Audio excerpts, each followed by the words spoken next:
about rolling down in the deep. When your brain goes numb, you can call them into freeze. When these people talk too much, put the shit in slow motion. Yeah, I feel like an astronaut in the ocean. What you know about rolling down in the deep? Greetings and salutations, blessings. Hope all is well. How art thou? Come on in. If you're new to the channel, welcome to A Soulful of Sweetness of Her Story. If you're coming into the fold, my name is Dr. Q, and I am the founder of New Soul Order Wellness Center. You can contact me if there need be before any of this contacting the proceeds of this going forward for the podcast. The actual information that you can receive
Greetings. How art thou? Thou art great. Awesome. Awesome. I appreciate that the simple fact that you're able to come and be a guest for me. I thank you very much. Well, it's an honor to be on here. So I really thank you for even having me here and allowing me to share my story. So thank you for that.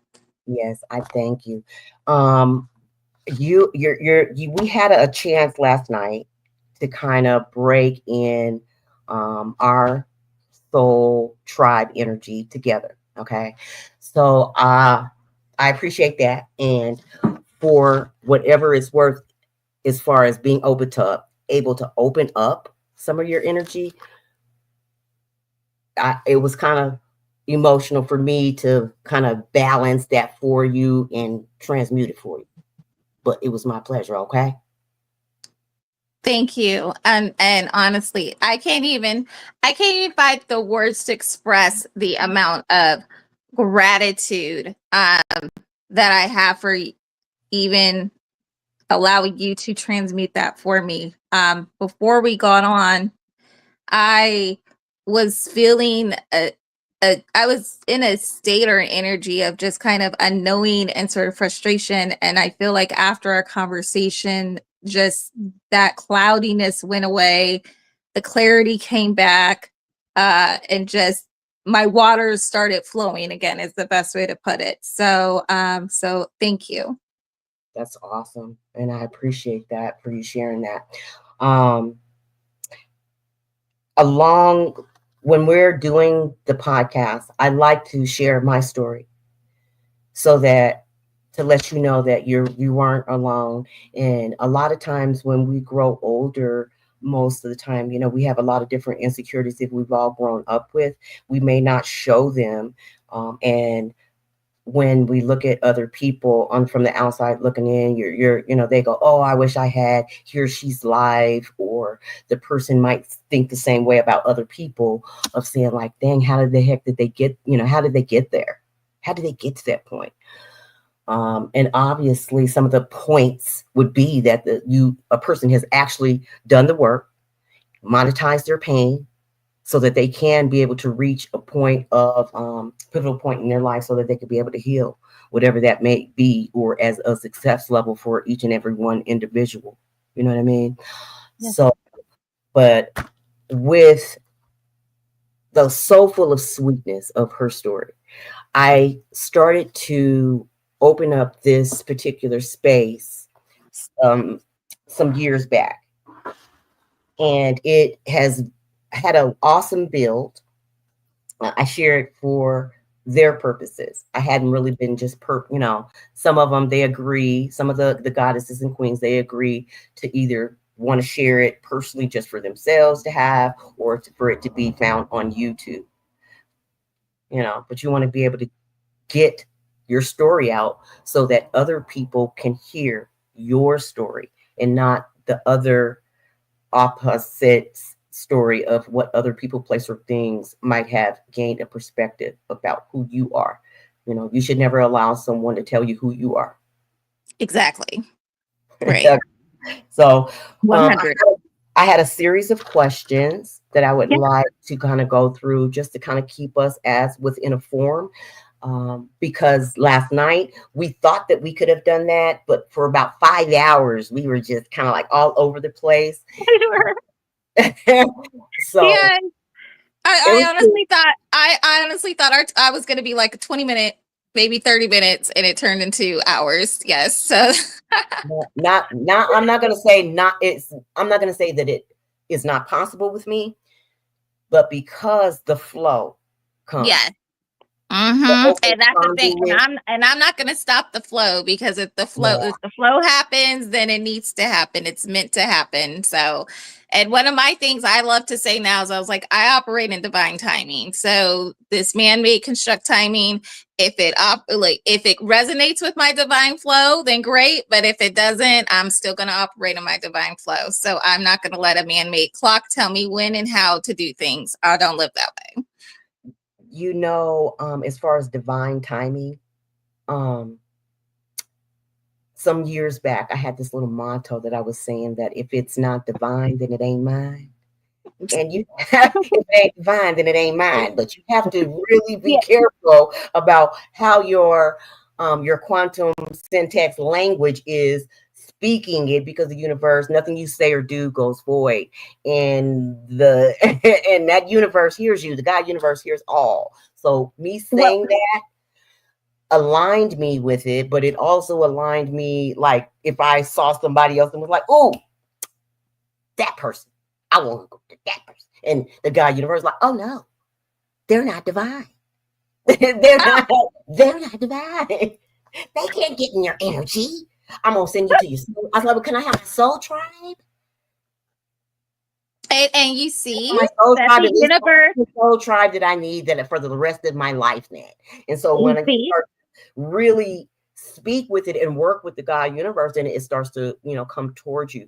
So like I said, when I first started this channel, it was more or less I'm working with God universe and the doors that are within me, the 64 human gates that are within me.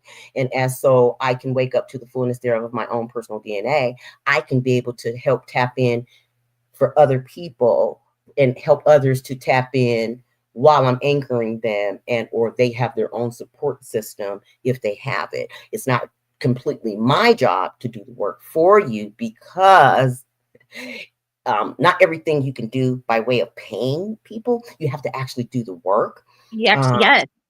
So, and I talk about that all the time. I'm like, you can't pay your way to healing. Yeah, I mean, you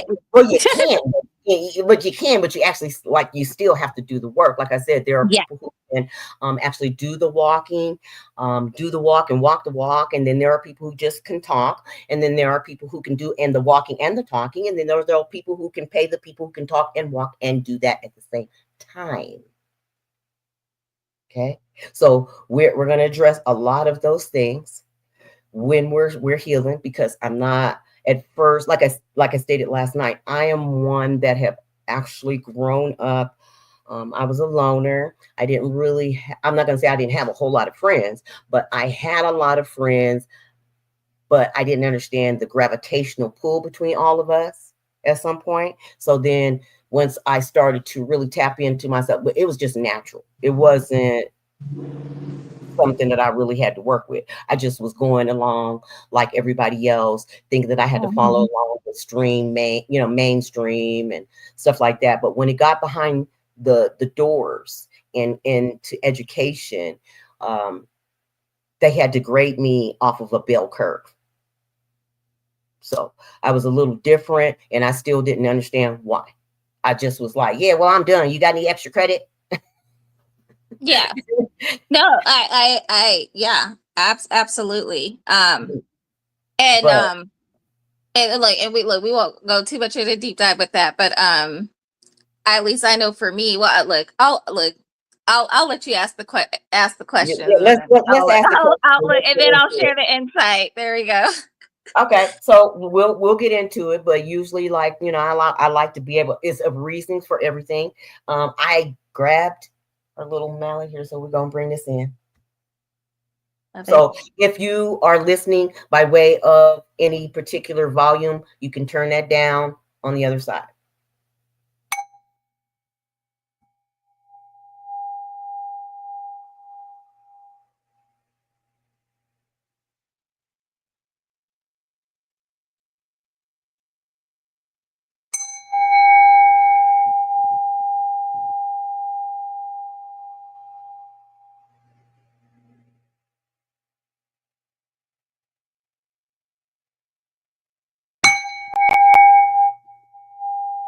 Where'd that come from?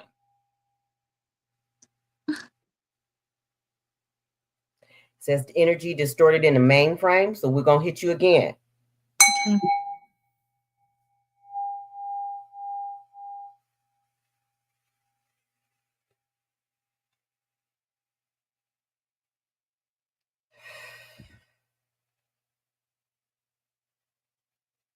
I'm gonna share this story with you. Upon my awakening, I interacted with a lot of different energies. And one, I interacted with Hermes. And Hermes told me that I was the child who didn't never touch the stove, but I was the child who touched the unknown. It was the most grateful thing, and the most when I was receiving it, I was receiving it and I was just like, wow, that's awesome. That's the most awesome and greatest thing that anyone could ever compliment, that anyone could ever give me. Like, real talk. Like, from Hermes. Now, whether or not that's a riddle for him to give everybody else, for me, it really meant something. So I followed the energy. Okay. It wasn't that the fact that I didn't follow along the natural, or let me digress, the religious based system that was taught to us for Right. healing the planet. My mother was an indigenous in Oklahoma, Seminole Creek, and my father was one of the ones who came and had the daughters of men with the indigenous, and he's from Catholicism, grew up in Catholic school. So both of them merged their energies when they were at a high vibrational state. They both were masters in the martial arts. So they had a spiritualist baby. She was fighting in tournaments while she was pregnant with me. That's a different story for her and I to talk about. I tease her and be like, hey, I don't know what you were thinking, but thank you for winning that fight that day. So Exactly. Yeah. But with the courage and the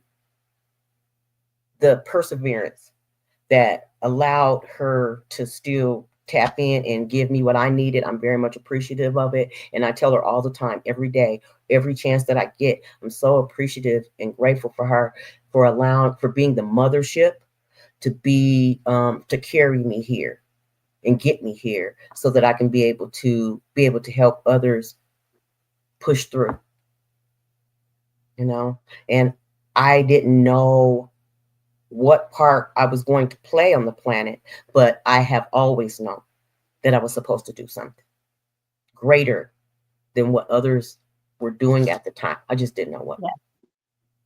So well, everything is revealed when it's supposed to be revealed. But like you said, you always just know.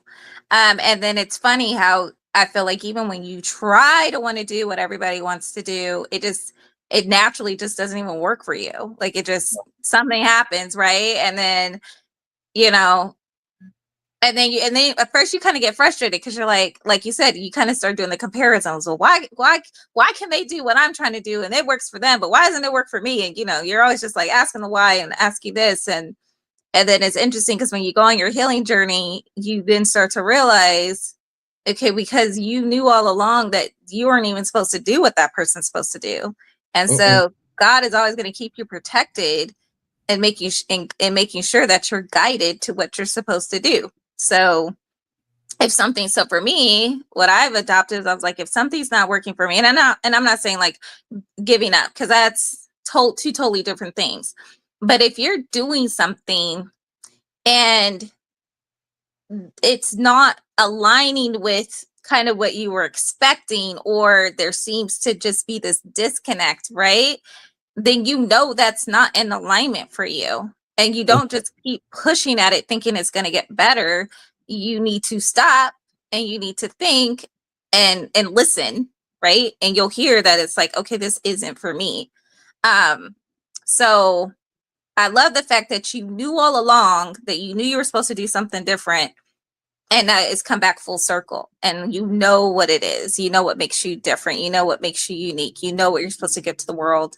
But it's interesting how you literally go down this path of going right back to how you felt when you were a child. And manifesting and living out what you knew you were going to do as a child.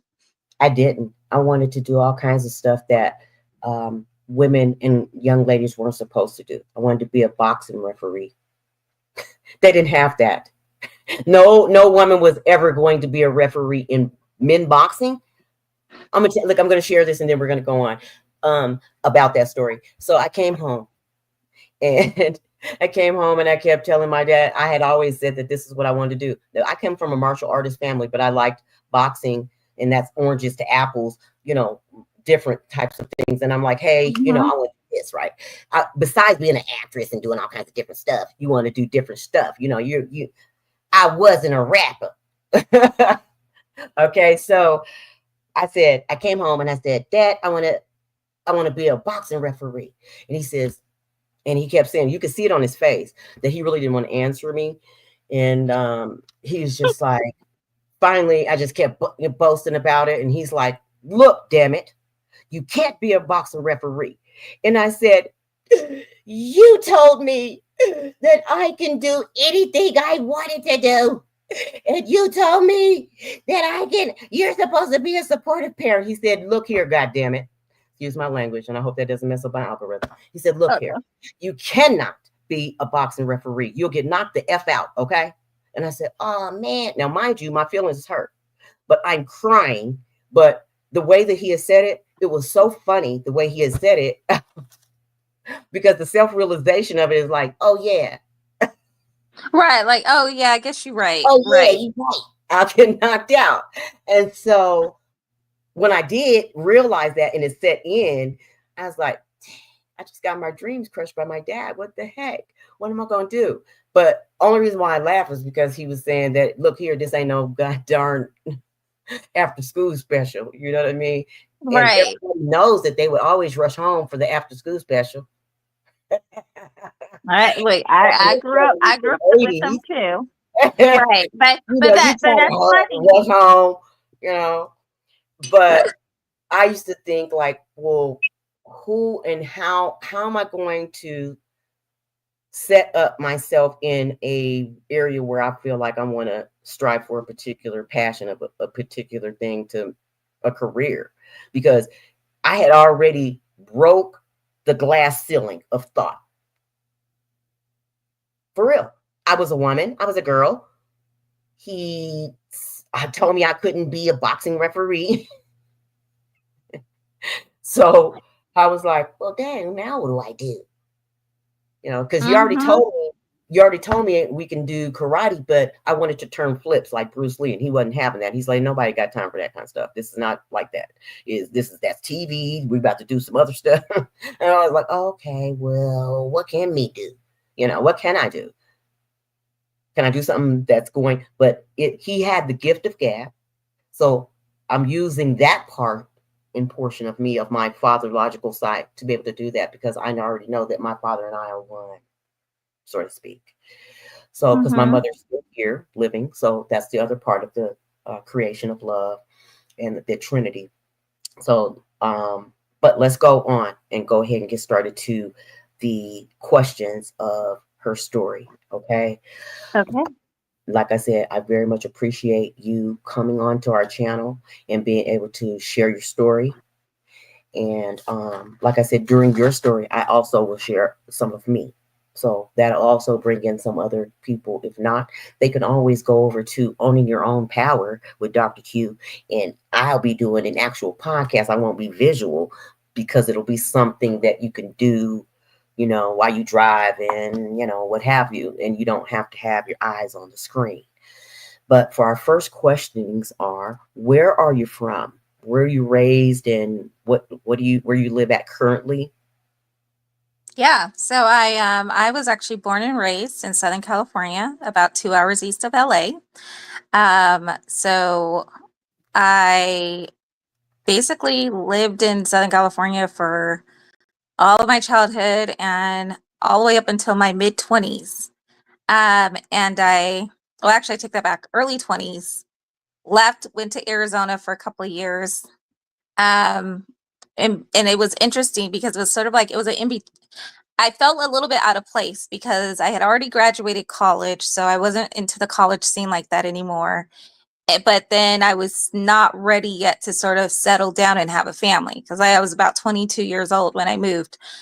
So although I enjoyed my time in Arizona, I just was like, I couldn't find my, like we were talking about tribe and community. I feel like I just couldn't find my footing, my community there. And then I also was given the opportunity to move back to California with work and to going to grad school. So I went back, and then the big move was what happened in my mid 20s, and that was me moving to Chicago. And when I tell you, my parents were not for that. They were like, "What? Why are you trying to do this, this, and the other?" And my background is in investment banking and in finance. So I ended up getting my MBA in finance. So I Uh-huh. knew that I wanted to continue down that path, but California, and especially Southern California, is not known for finance, right? It's known for Hollywood and modeling and the glitz and the glam and all that. Not, let's, develop a wealth plan for you. But Mhm, but mhm, nonetheless, and I had the chance to visit Chicago, and I fell in love with the city. And I think I was, yeah, actually, I don't think I know, I was a huge Sex and the City fan, right? So I was all into like, oh, I'm gonna have the life like Samantha and Carrie and like Miranda that. and all them, so I went and I lived out that dream. And believe it or not, I legit did have my own version of Sex and the City in Chicago, and I'm actually still friends with everybody to this day. So we're going on 15 plus years strong in our friendship. Mhm, um, but little did I know that the reason why I was pulled or called to Chicago is because that is where I would then have the birth of my child. So anyway, so let's fast forward because, well, I think you said you wanted for me to talk about where I've been. So one of the lessons I had to learn was that was it. I was just supposed to have my child, but I'm in my mind, I'm still thinking like I'm going to live in Chicago for, the rest of my life. mhm. Didn't end up turning out that way. Moved back to the West Coast. Well, It was about, yeah. what made you think that that was the only thing that you were designed to do? Because of how much I loved Chicago, and I honestly was like, this is my career. This is what I'm going to do. Like I was literally on the financial progression career path. So I did not, and I always knew I would never live in New York. Like, I'm like, New York is like one of my favorite places to visit. I love the vibe, but I knew I would never, ever, ever live there. So essentially, if you're not going to do finance in New York, then you always are going to do finance in Chicago. Like, those are like the two major hubs for finance, at least back then. So that's honestly the big reason why, is I was like, well, yeah, I moved here for my career, so I will be living here until I finish up my career. Okay. And so growing up with your mother and father and any types of siblings, did you have any of that, or can you go into any detail about that? Yeah, I can. And I should just let people know I don't live in Chicago. So like I said, I'm back here in California, but I'm actually northern. Where'd you move now? You're currently where? So now I'm currently in the Sacramento area. And when I tell you this is home, like, this is truly home. So and that's a whole interesting story in and of itself. So but yes, I grew up. So I like to tell people, honestly, I grew up in the Cosby style household. I mean, it was me, two-parent household, middle class, suburbia, but we were very much involved in the church, in the Black church. I was like a step below, preacher's kid, because my dad was the chairman of the deacon board. So and then when we were actually in the process of finding a new pastor, because the pastor that I grew up with had passed away from leukemia, my dad then was actually the head of the church. So awesome. Yeah. Yes. So and it was interesting because it was sort of like we were royalty in a way. Like, everybody knew who we were, and so that was literally how I grew up. And like I said, and I'm actually the baby. And how many siblings did you have? I have two older sisters. So one that's 13 years older than me. And then the other one, we're pretty much about like the same age. So we're 22 months apart. Okay. And I actually hated growing up in her shadow. I hated it. I hated it. I was always known as her sister, the little sister. Huh? Oh. And Yeah. you grew up, what? Is that what they were saying, is the little sister? Yeah, I was the little sister. So I was always underneath her shadow because she was a popular one. She was very, very popular. So when I told people that, like, I'm like, when they, want to ask about my childhood experience, especially for high school, I tell them, I'm like, well, I was part of the popular crowd, but it wasn't because I was popular. It was because my friends and then my sister were popular. So I was just in it by default. Like, but like you said, I was always the weird one. I was always like the weird, like, nerdy one, even being like, it was interesting because I always had the roles of, like, the stereotypical popular person, but my personality never matched it. So like, I was the cheerleader, I was this person, I was that person. Like I said, we were the royalty part of the family, so like, in the church family. So it was like, I always had these roles, but like, as far as what the expectation was of what I was supposed to do, I didn't feel it. Like, I didn't even do my role correctly in the family. I was always the odd child.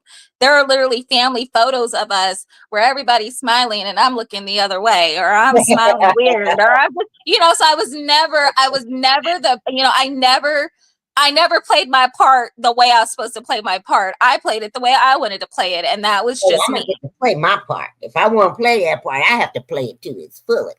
I was exactly like but I was like, it's gonna have my spin on it. So so it's kind of funny. But yeah, so that was so if you were, looking on the outside, it looked like the perfect family. Like, there was nothing, I tell people, I'm like, I didn't even experience hardship, to be quite honest with you, until I had my own child. So that just lets you know what a very sheltered life I had.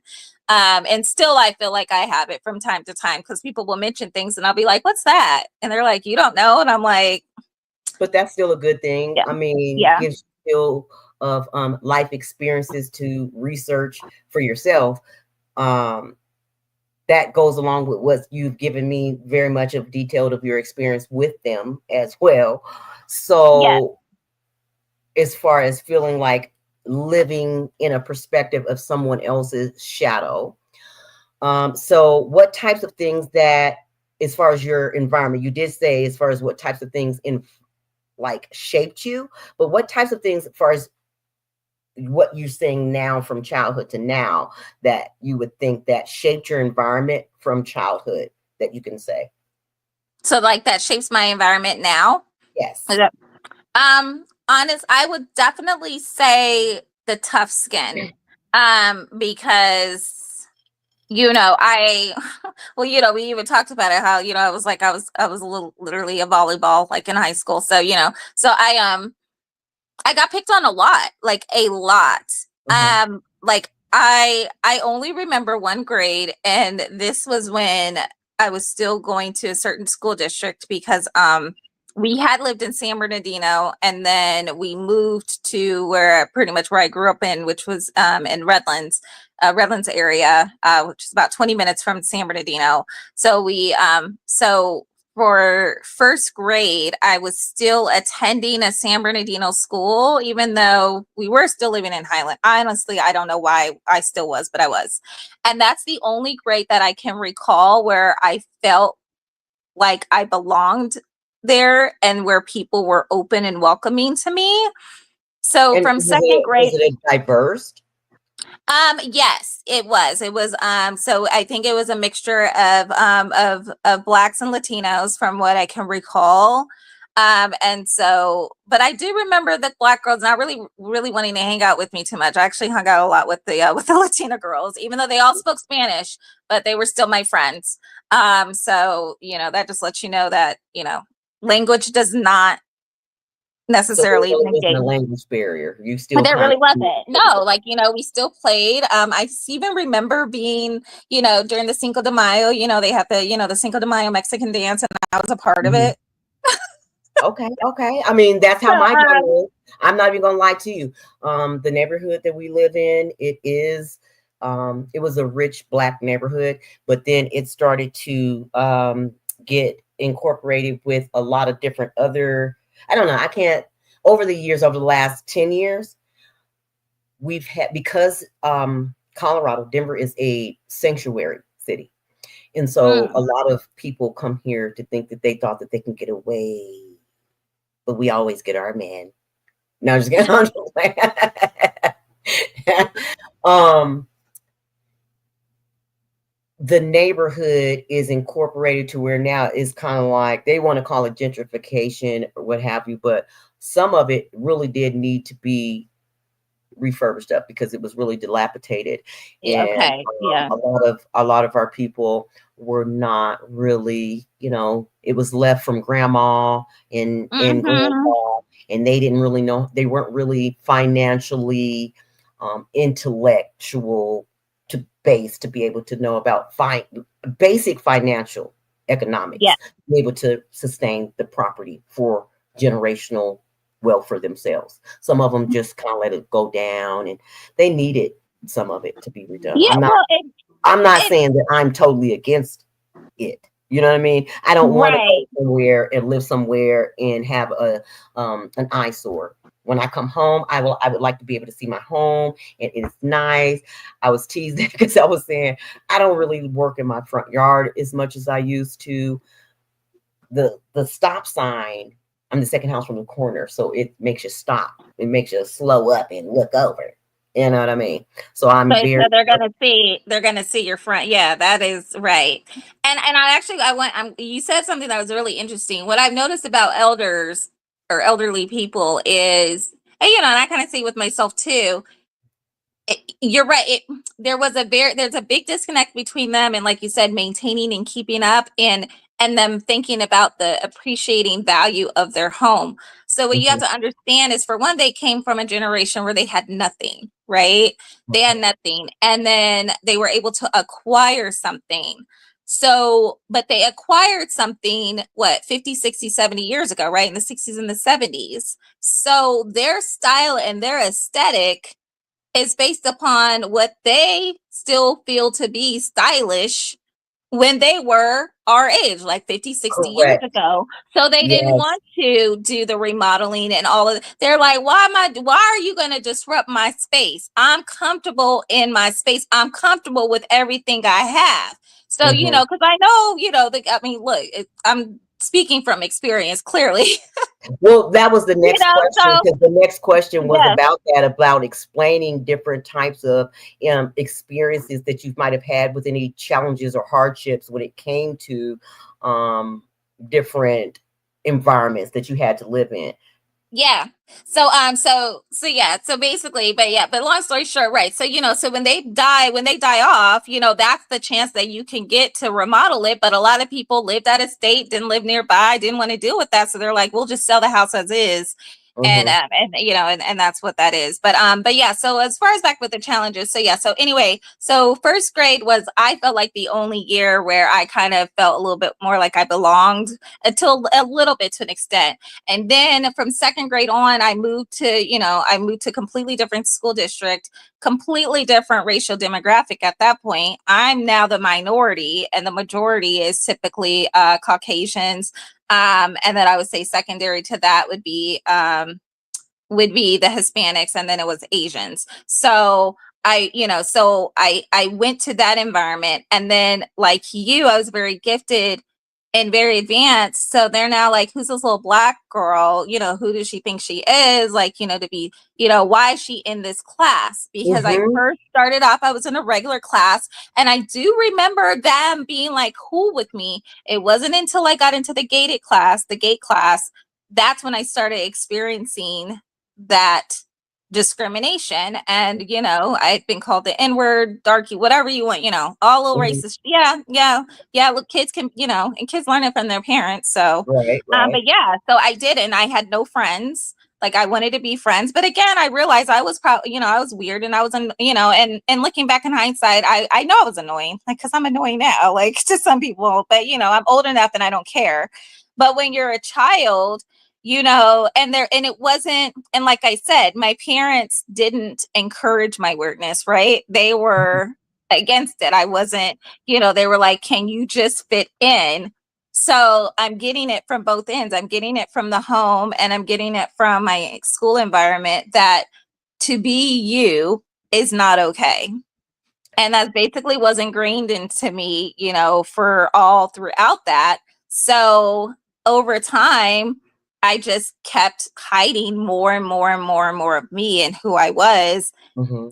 And just started playing those roles, but because my soul and my spirit is just, it's very powerful. I'm just going to say that Mhm. I could only do it to an extent before I would just break down.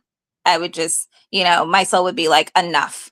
And so there would be something or whatever that would then trigger me, and I would just like have a breakdown, however Well, that looked like. the soul knows what to do in order to save itself, or and to defend itself. Um, and I'm sure that you've seen, things or heard of things where a rabbit would actually gnaw its own, or an animal would gnaw its own foot off just to be able to get away. You know what I mean?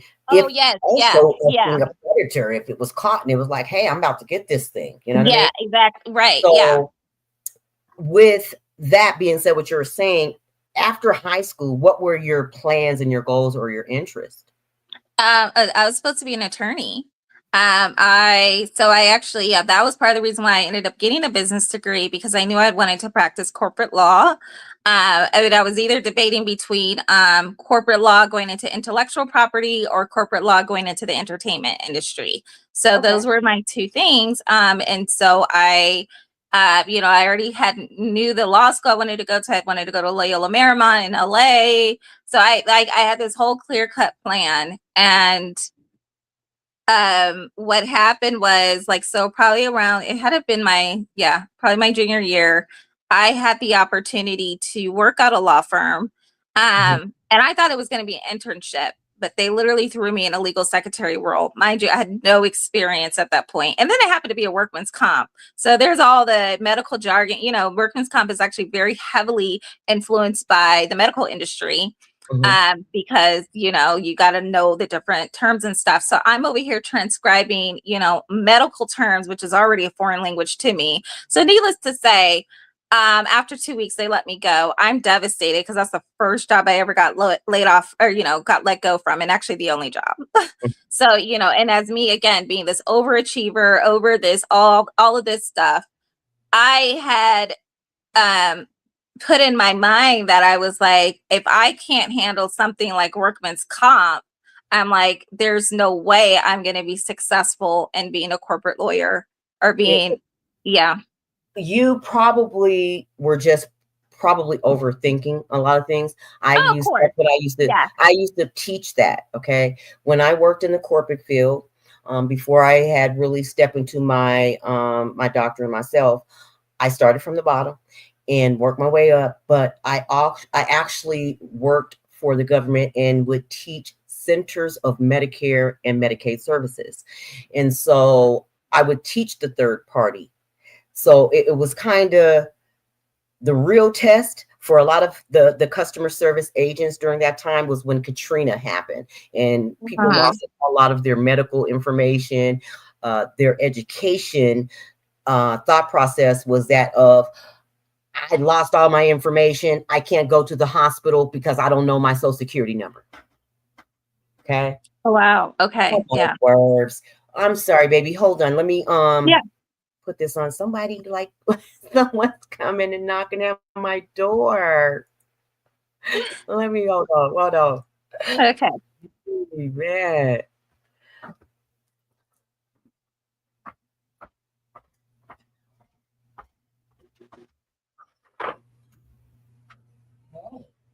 Come on down.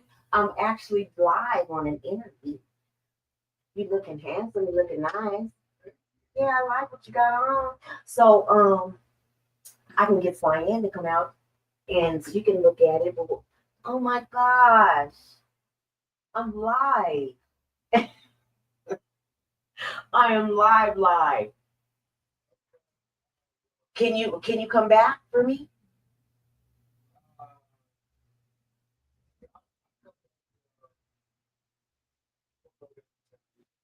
Okay. Call me or text me on your way back up. All right, thank you. Okay, that was my product guy. Oh, okay. Yes. Yes. Oh my God. He always let me take he always he does a lot of the oils and stuff like that. And he always smells so good, right? Oh, I bet. Don't get tricked. She said don't get tricked. Don't get tricked. You can smell somebody just because they smell good. Doesn't mean that it is good for you. This is true. But you can't look, if your spirit's funky, you can't cover that up with the scent. I don't care what anybody says. Look, okay. And I'm only saying this because I actually utilized him for my reflexology doctrine. I had to use that portion. And so I was like, hey, I'll give you a free reflexology treatment if you come over and I need you as one of my clients. And so I was like, all right, cool, you know, but I never want to incorporate the foot in that part into my part. I will not do reflexology because his vessel was open after he came back from working out. And I wasn't thinking. He didn't ground, and I touched him, and his spirit, his soul was open. So when I touched him, and I got sick for 3 days. Ooh, wow. Okay, yeah. So you was like, nope. I got sick for 3 days, and my mother was in town. I couldn't really spend time with her. And she asked me, and she's so funny. She asked me, she says, well, what kind of guy is he? And I was like, what do you mean, Mom? She said, I see he has dreads and stuff. And I was like, yeah. And she's just like, well, where is he from? And I was like, she's like, is he from Africa? Because that's I was like, hey, I don't know. I don't know, but we're not going to make an informed opinion about anyone in particular. I'm just saying. She over here talking about he done brought back an African virus, girl. That's what she was leading to. You know that. She was, but the thing about it is, Mo, I was actually trying to I was doing my international. I was already done with the doctrine. It's just that I was doing international certification, and I needed to incorporate that because I never wanted to do that. Right. And So that was just part of the requirement. Yeah. I'm Mm-hmm. not touching your feet. Are you my husband? I'm not touching your feet. Okay. I'm like, But, that right. part. So let's go on because he interrupted Okay. us. Okay. So the Okay. next question. Oh, go Yeah. ahead. Go ahead. Well, I think I was just saying, right, that yeah, basically, I for majority of my life, and I even told you I was like what for 40 years, so I'm not too much older than 40, so we'll just say yeah, for majority of my life, I was always told I was told to be a certain way and act a certain way, and then I started acting as and then I would act a certain way, but then my soul would reject that, and so then I would just have.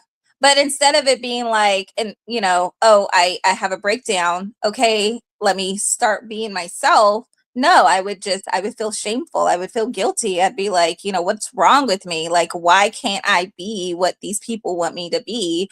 And so I would just, again, continue to repress those feelings and those emotions and continue to fake it until the point where it literally made me go crazy. So, so that was the point when I was like, if I want to stay in this world and be sane in this world, that I cannot do what everybody wants me to do because they will kill me and Okay. they won't care. So did you feel at some point, were you at that time, do you feel like you were more of a feminine energy, or did you just feel out of place? Sometimes people just feel like Yeah. they're not in their body. Some people can more relate to like culturally, like I can't relate to being black, or I can't relate to being like. Yeah. So believe it or not, because I couldn't authentically be myself, I then naturally turned into that masculine energy, right? So, To so protect my yourself. energy, yes, at 100%, like the overachiever, the, being competitive to an extent, right? Like that's the Mhm. masculine energy, me feeling like I always, right. Like always, like always having to just be, better. Um, so, that masculine energy. And then, being in relationships that honestly were not safe for me to be in my feminine energy, because that required a level of vulnerability that just would be taken advantage of. Mhm. So I had to still stay in my masculine energy. And then when I had my child, and I, had to raise her, I had no choice. I'm like, I am the primary provider, literally, when you file your taxes, you with the child, I'm head head of of household, household. right? Right. So I'm the Right. head of the household. So I was always in my masculine energy. I can't recall a time where I could be in my feminine energy. I was always in it. I was always dominant in whatever it was that I was doing, except the bedroom. And that was about it. Well, you know? because the So seduction part of being thy fantasy self or girl, yes, you know how to bring your seduction to the bedroom because it's a closed space. But because we're out in public and we're being afraid of someone seeing us in whatever perspective that they think that they thought that they could see us in. Like I said, it's really none of your business what other people think of you. Your right. job is to be able to focus on you. And I know that I'm going to say this again, and you're going to hear me say it another 1,000 times. Keep pouring into you, baby. The more you pour into yourself, you're going to be able to gravitate all those things that are for you to you. I don't care if you're a woman, man, cat, dog, it'll gravitate towards you. It has nothing to Absolutely. do with the feminine energy versus the masculine energy. It is that the simple fact of how a man and or woman thinketh, so it can become so. Absolutely. 100%. And that's what it was. So because I was in this masculine energy, when I would manifest things, when things would come to be, it was still in that masculine energy, you know, and you know, we kind of talked about this, you know, you're talking about how you have the runaway bride, and I was like, yeah, I pretty much had it too. But now Yeah, looking in hindsight, you calling me out. I sure am.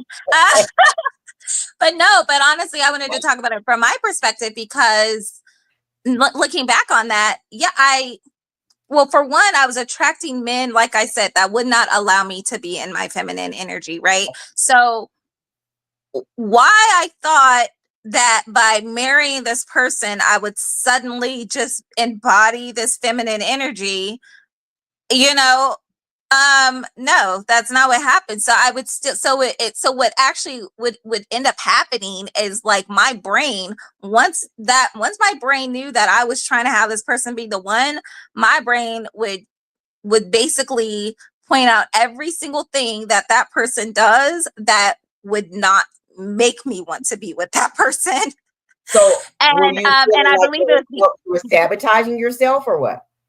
no, because I had no business being with those people to begin with, but because I rejected my feminine energy, right? So I wasn't, you know, I wasn't listening to my intuition. I wasn't listening to the thing, you know, the divine energy that I possess, you know, so it was, so I feel like at that point it was like the divine and the feminine energy, the divine feminine energy, and then the masculine energy must have talked to one another, and the divine and feminine energy was like, nah, she, you know, good and damn well she should not be with that person.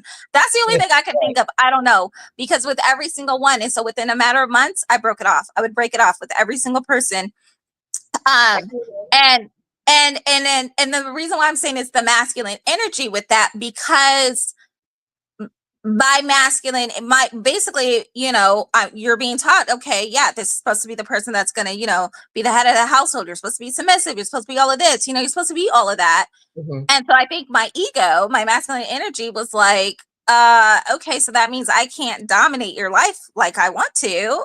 And I'd be like, right, like, wait a second, like, this joker right here is going to be the one I have to submit. No.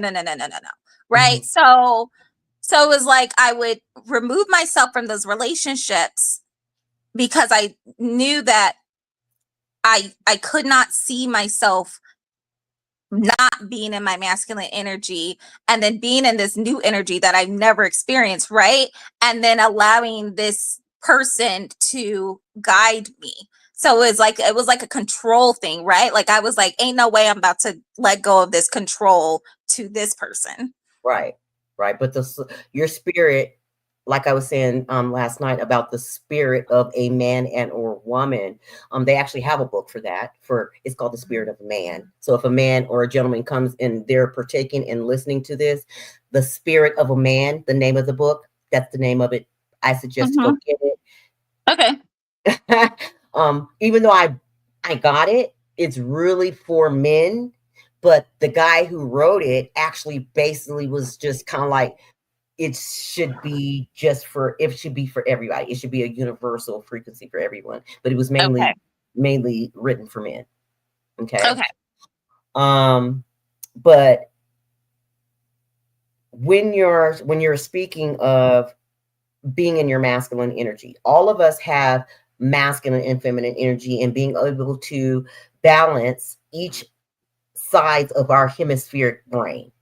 If we're able to, our job is to be able to bring those portions and hemi-sync it together so that you can be able to build you a new body, so to speak, a new cod mind, open up some of those human gate systems that you have for yourself, those things that you allowed yourself to be blocked, become blocked by way of listening to other people saying you can't do something, or yourself being your own little engine that could, like, I can't do something, and but eventually you could. We've had a lot of breakthrough last night, but the talk about manifesting whatever it was in your environment, because you were such a strong-willed person, mindset, all that you, I when I say this to people, they kind of get offended sometimes, and I'm kind of like, I really don't care. But the point being is that when you're the source of all that you create. So yeah. If you're thinking negative, it's going to gravitate towards you. If you ask, Uh-huh. if you ask the God source for whichever it is that you think that you thought that you believe in, whatever God source or religious based system, and you asking it for it, it will give you the desires of your heart. Exactly. Yes. It's just that it's very detailed. So be very specific as to what it is that you're wanting and desiring within your heart center. Yes. And how is it? Do you feel like you deserve it?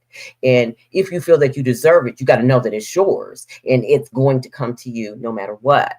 Okay. So if you're a good manifester and you have to know that this work that you're doing right now is your soul work so that you can be able to shine your star. I just heard shine star. And, oh yes. Okay. So you Yeah. gotta know that. Okay. Yes. And And do something yeah. healing with some cinnamon. Okay. Do Yeah, something. well, that's what I'm saying. So I did the work. So that's what, as you know, I'm like, I'm fully in my feminine, and people are like, okay, well, you could do a balance of both. I'm like, okay, again, I told you I was 40 years in my masculine. I'm like, let me at least do 5 years in my feminine. I'm like, damn. I'm like, I'll come back to it when I can. I'm like, but I want to get to know this part of me that I had buried deep inside for so long. So I'm like, I'm not even like, I know I can tap into that masculine energy. But and the thing I wanted to point out though is, and I think you pointed, you made a good point, was that me being in my masculine energy was for fight or flight mode. Like, it was survive. It was for me, it was how I survived. Mm-hmm. And then, like I was saying, I would manifest things, right? Intentional or unintentional. But think about what space I was, what I was manifesting it in. I was manifesting it in that masculine energy. So it never allowed me to fully be in my feminine energy with it, because it was manifested in that energy. So if I wanted to continue to maintain what was given, I had to continue to operate in that masculine energy. So, like, Mm-hmm. case in point, like, with me wanting to move to Chicago, it was for my career. And I wanted to point that out too. I went into, after I decided I didn't want to be an attorney, I just continued down the path of finance. So finance is a very it's a heavily male dominated field. So in order for me to be of a person of authority, right, amongst a sea of men, I 100% had to always be in my masculine energy, right? Because they weren't even going to take me serious. Oh, I know. I'm working in the corporate field. I know. I've had to be Yeah, very strong. And it you would have, yeah. seem like sometimes like maybe she's really cold and heartless. No, you got to know your stuff. Okay. You You do, got to because know your stuff. they'll walk all over you. And it wasn't, Oh, and yeah. I say it wasn't even really my coworkers. It was my clients, right? Like, they, so It in doesn't order for matter me who to, it is. It's anybody. right, but in order for me to garner their respect for what I did, right, I had to be like, you're not gonna fucking talk to me this way, or excuse me, you're not gonna talk to me this way, you're not gonna treat me this way, I'm like, let me tell you, this is who I am, right? So, like, I always had to exert that, right? Like, there was never a time that I literally could work my career and be in my feminine energy. Like, no. And especially with, like you were saying, your different types of your brain. So finance, what is that? That's working I think math is right. Is math right? Or I always get them confused. I know one's art and one's analytical. Right. Well, when you're dealing with a lot of the logical side, that's a lot of the masculine side. Yeah. Because you think about him bringing home the bacon, so to speak. Okay. Right. So And exactly. So my the very French and l'argent, yeah. So my profession, 24/7, right? Which actually brings me to what I currently do, because that was the first time where I was actually able to, explore my feminine energy. And that was when I decided I wanted to go into fashion, because I was like, I knew at that point, I was like, I need an outlet. I was like, because I'm constantly just around this masculine, all this stuff. And I was like, I need an outlet for the creative part of me that, I would just do kind of for fun on the side, but personally for me. So, like, if I knew I had a party or an event or something to go to, I would legit, like, be my own stylist. I knew what I wanted in my brain. I knew what I wanted. And when I tell you, I would hit up like 3, 4, 5 stores to get everything that I wanted. Mhm. And I would, and then I would style myself, and, you know, and the rest is history. So when I got the opportunity to do that for others, I was like, yes, this is great. This is going to be, you know, a great outlet for me. And it did. And so it was nice because that was when I first was, you know, and then I'm around women, you know, so you know, I'm able to sort of like, oh, okay, not to say I wasn't around women before, but, you know, it's just different. That was the first time I could be around women in a field or in a profession that I was still getting paid for. And that was nice. So I say all that to say that, yeah, like that was probably the first time I was able to sort of tap into it. And then I realized I was like, I like it, you know, but it still wasn't majority of me and my essence. I still always had to be in that masculine energy, but at least it wasn't 100% of the time, right? Like there were times where I could, you know, be in my feminine energy, you know, from time to time. Okay. So, and in your feminine energy, do you feel that you still like to rather just be in the feminine, or do you want to be just like, you know what, I'd rather stay the way that I was, but still treat myself in a feminine way, interact in a feminine way? If first, let me digress first. Do Okay. you, Yeah. do you want love? I have love because I love me. That, okay. Do you want intimacy, intimate love with another partner? So I have had to learn because of just how things are. Because I hear what you're saying, right? So I've had to learn to find my intimacy in ways that are not sexual. Um, and because to answer your question, yes, that is why I love being in my feminine energy. I love the intimacy. I love that part. I realize I'm like, oh, I love, like, basically I had the revelation that I was like, I love love. Like I do. I love love. So I love all things that accompany love, right?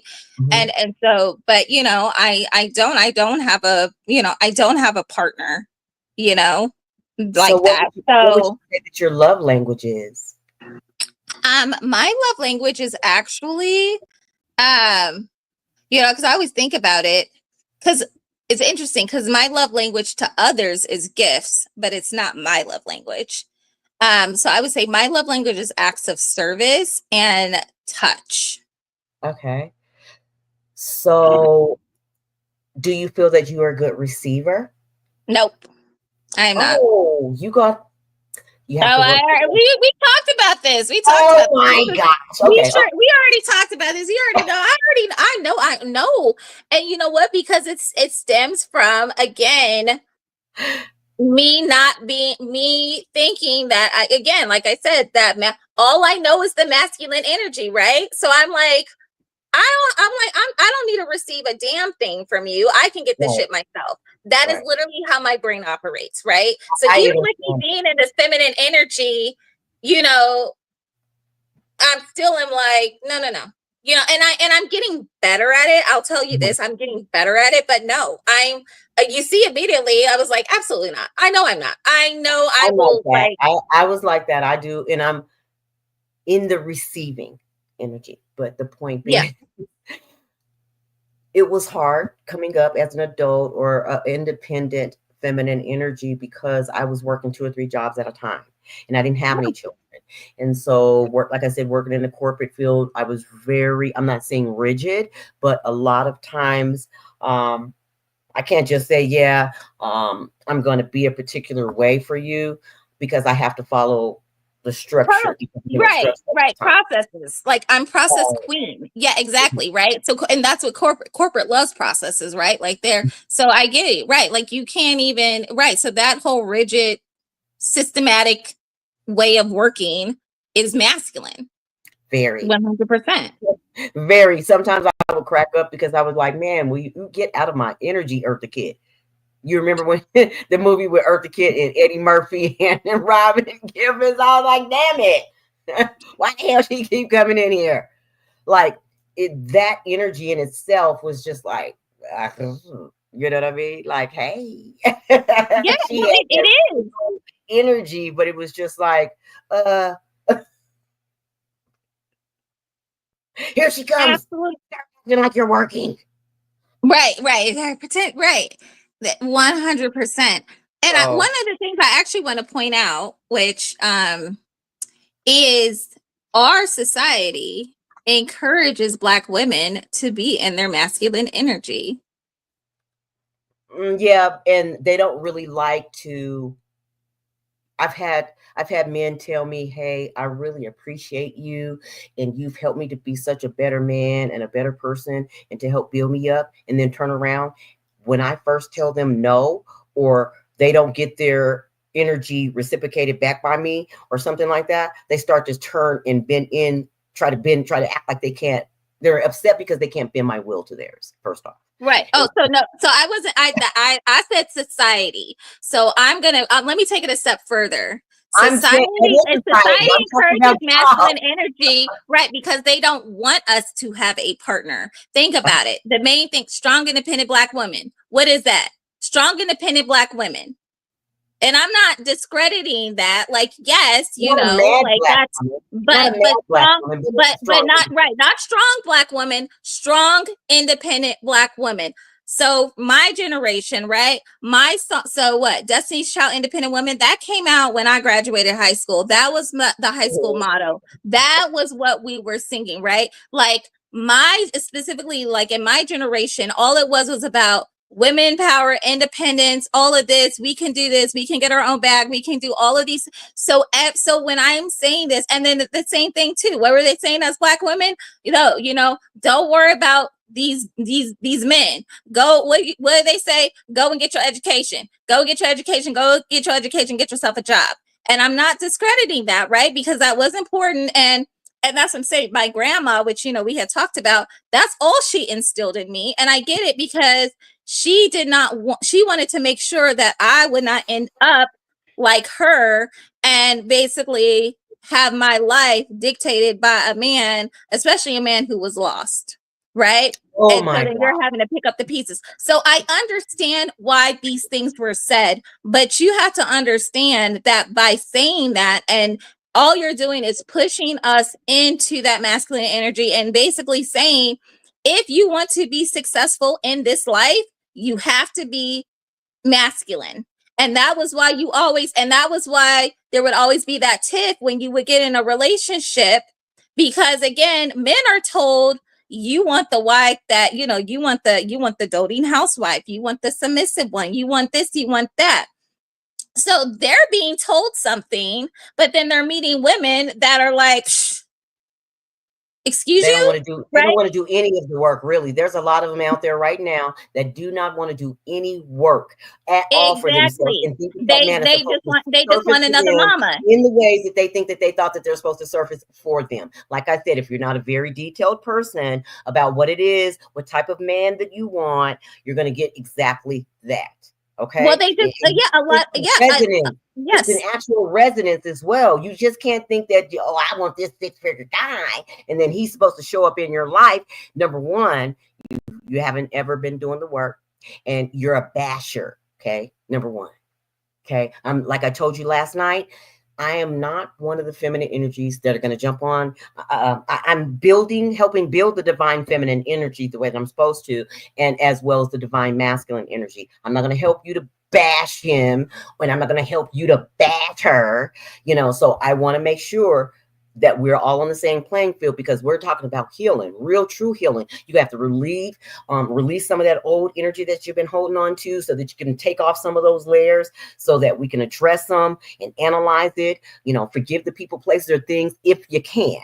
Okay, if you can. Okay, I would never ever condone someone hurting children, or things of such like that, harming children. That was one of my things. I was very much a protector as a young person, and I didn't Yes, care and if I and saw and me two too. adults standing around, and I saw them just standing around. I would check them. I didn't care that I was young. They could have Didn't even Absolutely. waited for Yeah. me to react, but they didn't. Okay, but they Right. didn't. Yeah. Right.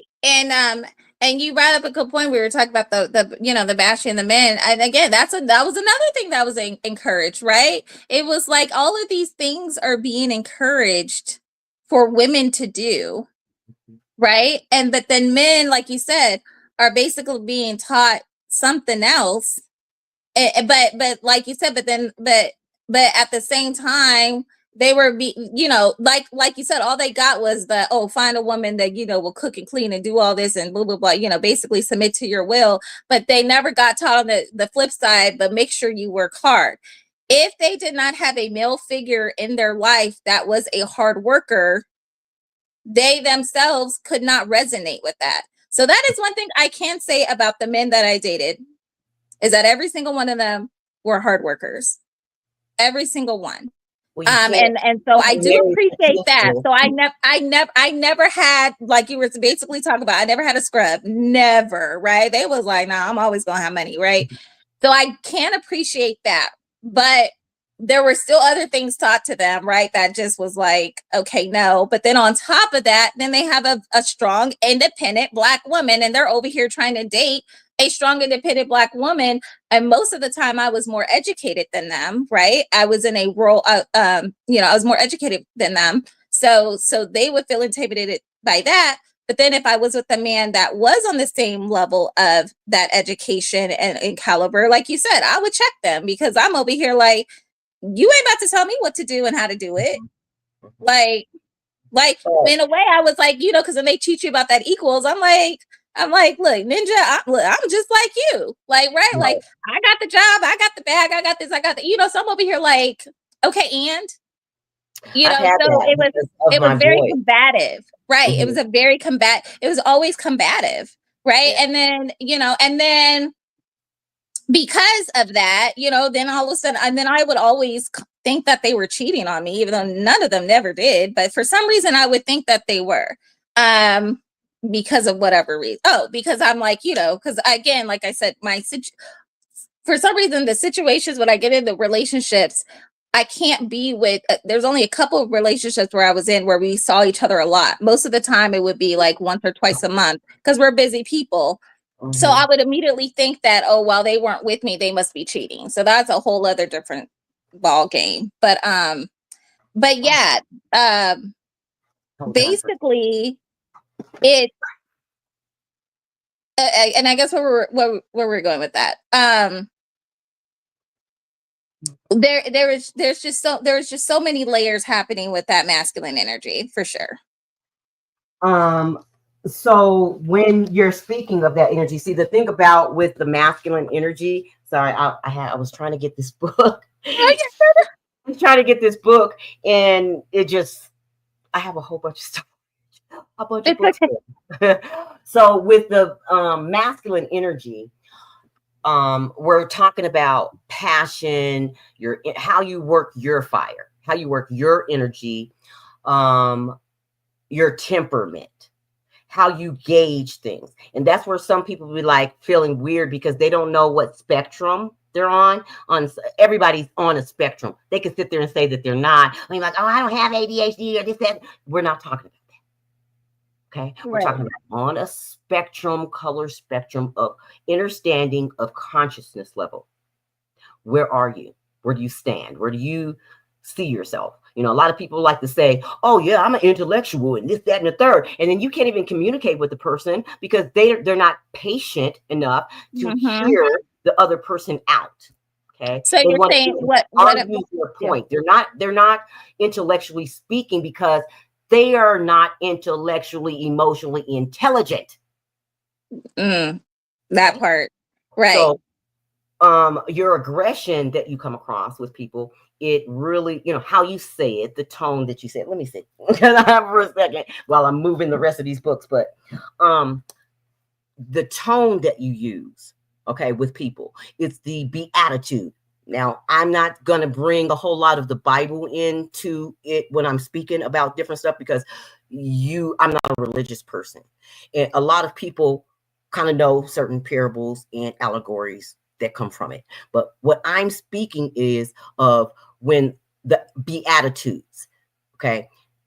Are you going to walk to your own tune? Are you going to play to your own tune? Are you going to speak to your own tune in thought? Or are you going to be in tune with someone? Or are you going to walk in someone else's tune instead? How does that serve you? And if it doesn't serve you, are you going to get paid to let it serve you? Are you going to be a service to self, or are you going to be a service to others? Things I'm like definitely, yeah. Yeah, I would say I'm still definitely, I've always been a service to others and I'm still that way. Um, and, but like you were saying, I can't be at my optimal service to others if I am not serving myself. right. So so I will let you know right now that, and guess what? There's like memes out there talking about, I'm in my selfish era. And I will say I am but here is why I am, because like I've said before, I know how to do the other things. I've mastered how to do those other things, right? So I've mastered how to serve others. I've mastered how to be in my dominant energy. I've mastered that already because that's all I basically did, except for the few times when I would channel my feminine energy to be in, to do my business, right? So I'm over here like, I've mastered that. Oh, okay. You got to take a break. We can take a break. We can do it. Well, I'm just gonna go and take a quick second here. Yeah, and actually, I'm gonna follow suit because I feel mine coming on, and look, it's Okay, gonna so come. then let's do that, and then we'll come back and we'll address the next couple last questions or so. But I'll go ahead and I'll go into to remission for our music here, and then we'll come back. Okay. Okay, perfect. Okay. What you know about rolling down in the deep? When your brain goes numb, you can call them into freeze. When these people talk too much, put the shade in slow motion. Yeah, I feel like an astronaut in the ocean. What you know about rolling down in the deep?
All right, so we're back. Yes, I was dancing to that music. I've been working with this for a very long time. I'm glad it's coming together. Love it. Love it. So, like I said, I appreciate you. You know what I mean? I thank you for doing this interview because we kind of like, I just didn't know when I was going to be doing some of these. I knew that because of certain parts that I play, as I'm not I'm not minimalizing myself, but I also can play the part of a neutrino. Okay. And scientific measurements, most of them, they don't know how neutrinos work. They want to know what our quirks are. So I haven't really shared that with a whole lot of people on the planet. Okay. So these are my gifts, but I'm just saying that's their business to try to share, to figure that out. Exactly. Typical problem solving. So anyway, because look, I'm going to share this. When your light comes on, it ain't just that the stars see it. There's scientists see it. They want to know what's up. Okay? Mm. I'm going to do a video. Hopefully that people will hear it in the ways that it needs to be heard. When you're tapping into your human gate system, your body system, your 64 gates, when you're able to transcend through certain areas indoors, you are going to experience something.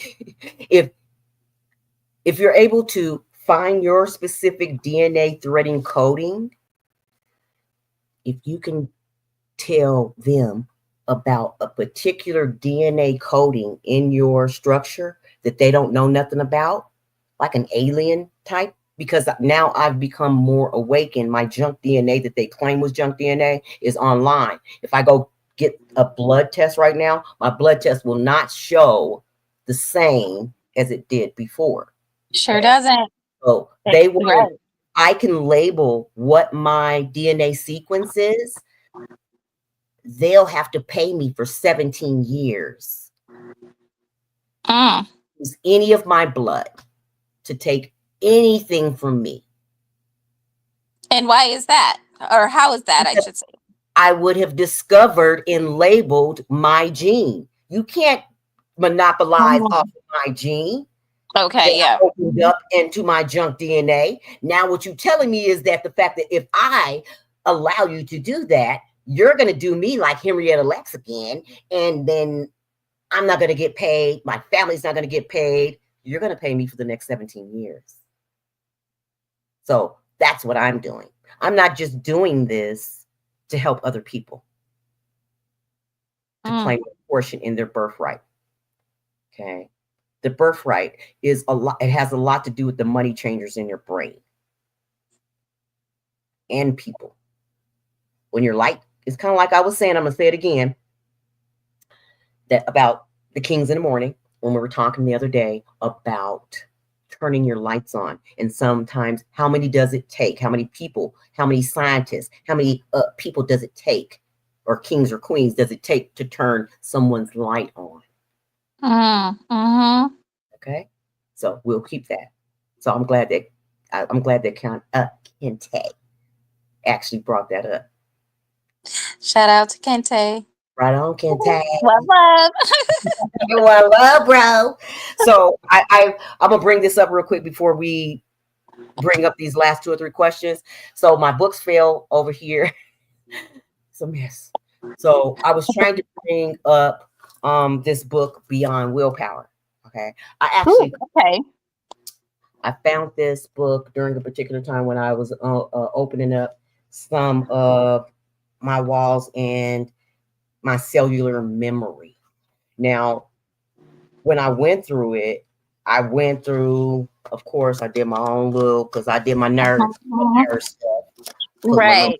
There, highlighted and everything.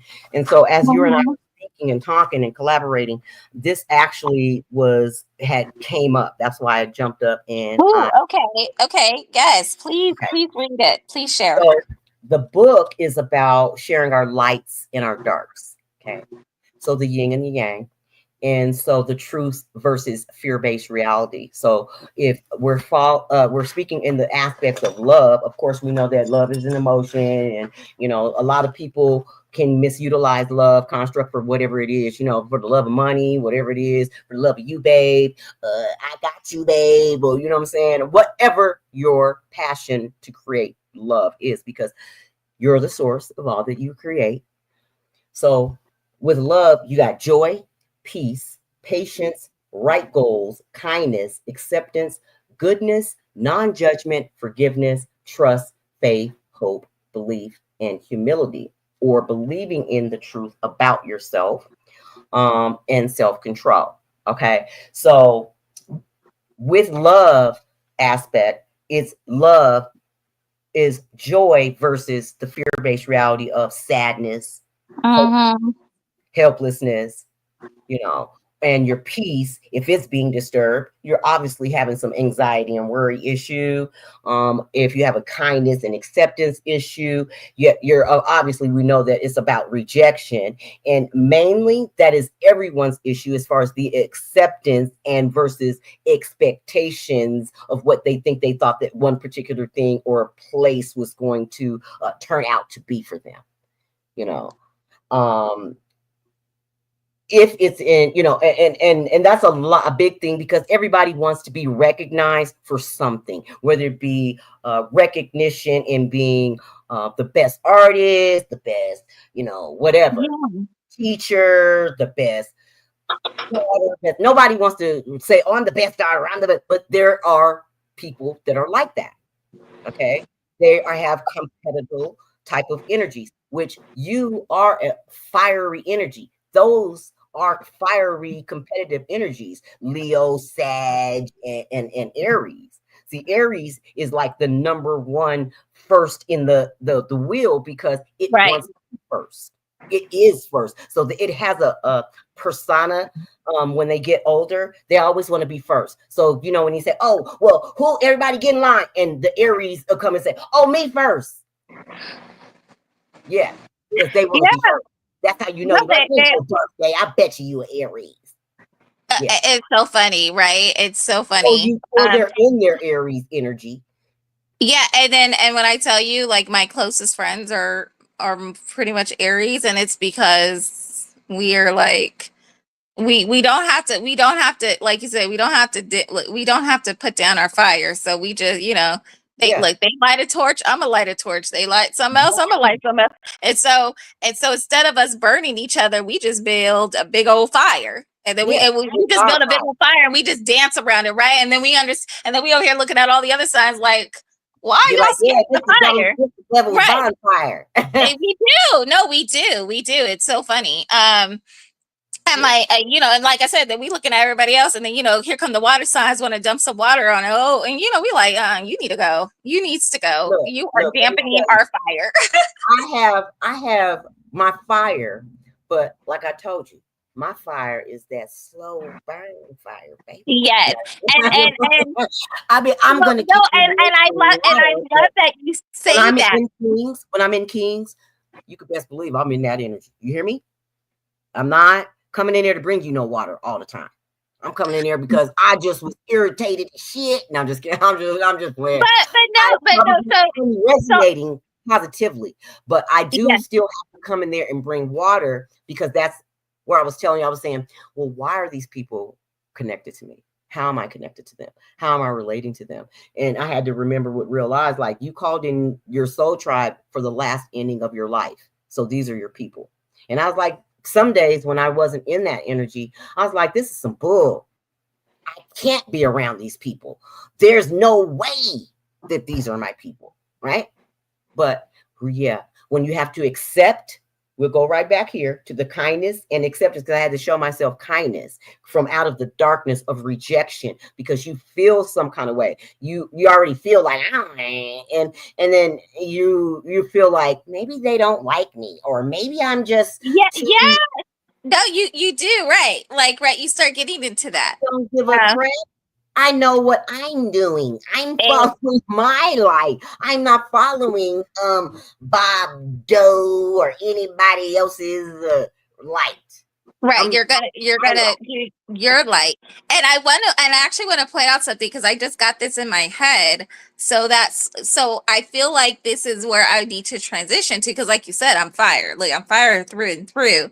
But you're right. All I know is the fire that, you know, that fear, that fiery, fierce fire, like I was saying, the torches. But you mentioned something about a slow burn, and I'm like, that's the feminine.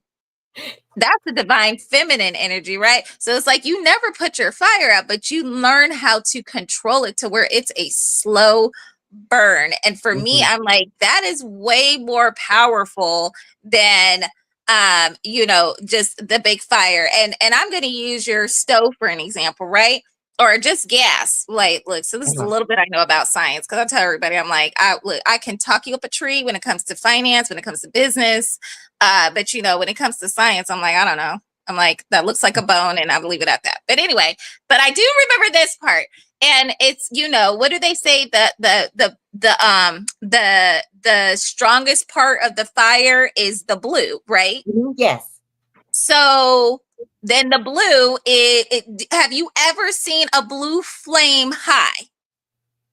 No, you don't. And there's a scientific reason behind it. So I'm just saying, like, if you're looking at a fire, but there's a refinery where I live, kind of on the other side of town, and there is a refinery there, and I don't know how in the hell those people live around there, but you could see the flames shooting up in the air. But you're right, don't see that. Right, and so and that is because right, and that is because that is the slow right. That is the slow burn. So for me anyway, when I'm in my masculine energy, I'm that, that's what you're saying, that I'm that high flame. So, so it looks like it's doing a lot. It looks like it's going to be hot, but it is, but it isn't, right? It's just big. It's just big. So it just perceives itself as being big. But when you're in your divine feminine energy and you can do that slow burn, baby, you that blue fire, because the yellow, the orange, even the black smoke, that can't even exist unless the blue flame is, and this is why I was saying, looking at your gas stove, unless your blue flame is done. So it has to stay constant. It has to stay constant and has to stay consistent. So that is where you're at your most powerful, not when you're over here in these high flames, which is, not when you're perceived to have it. It's when you are that blue flame, when you are that slow burn. So that is like,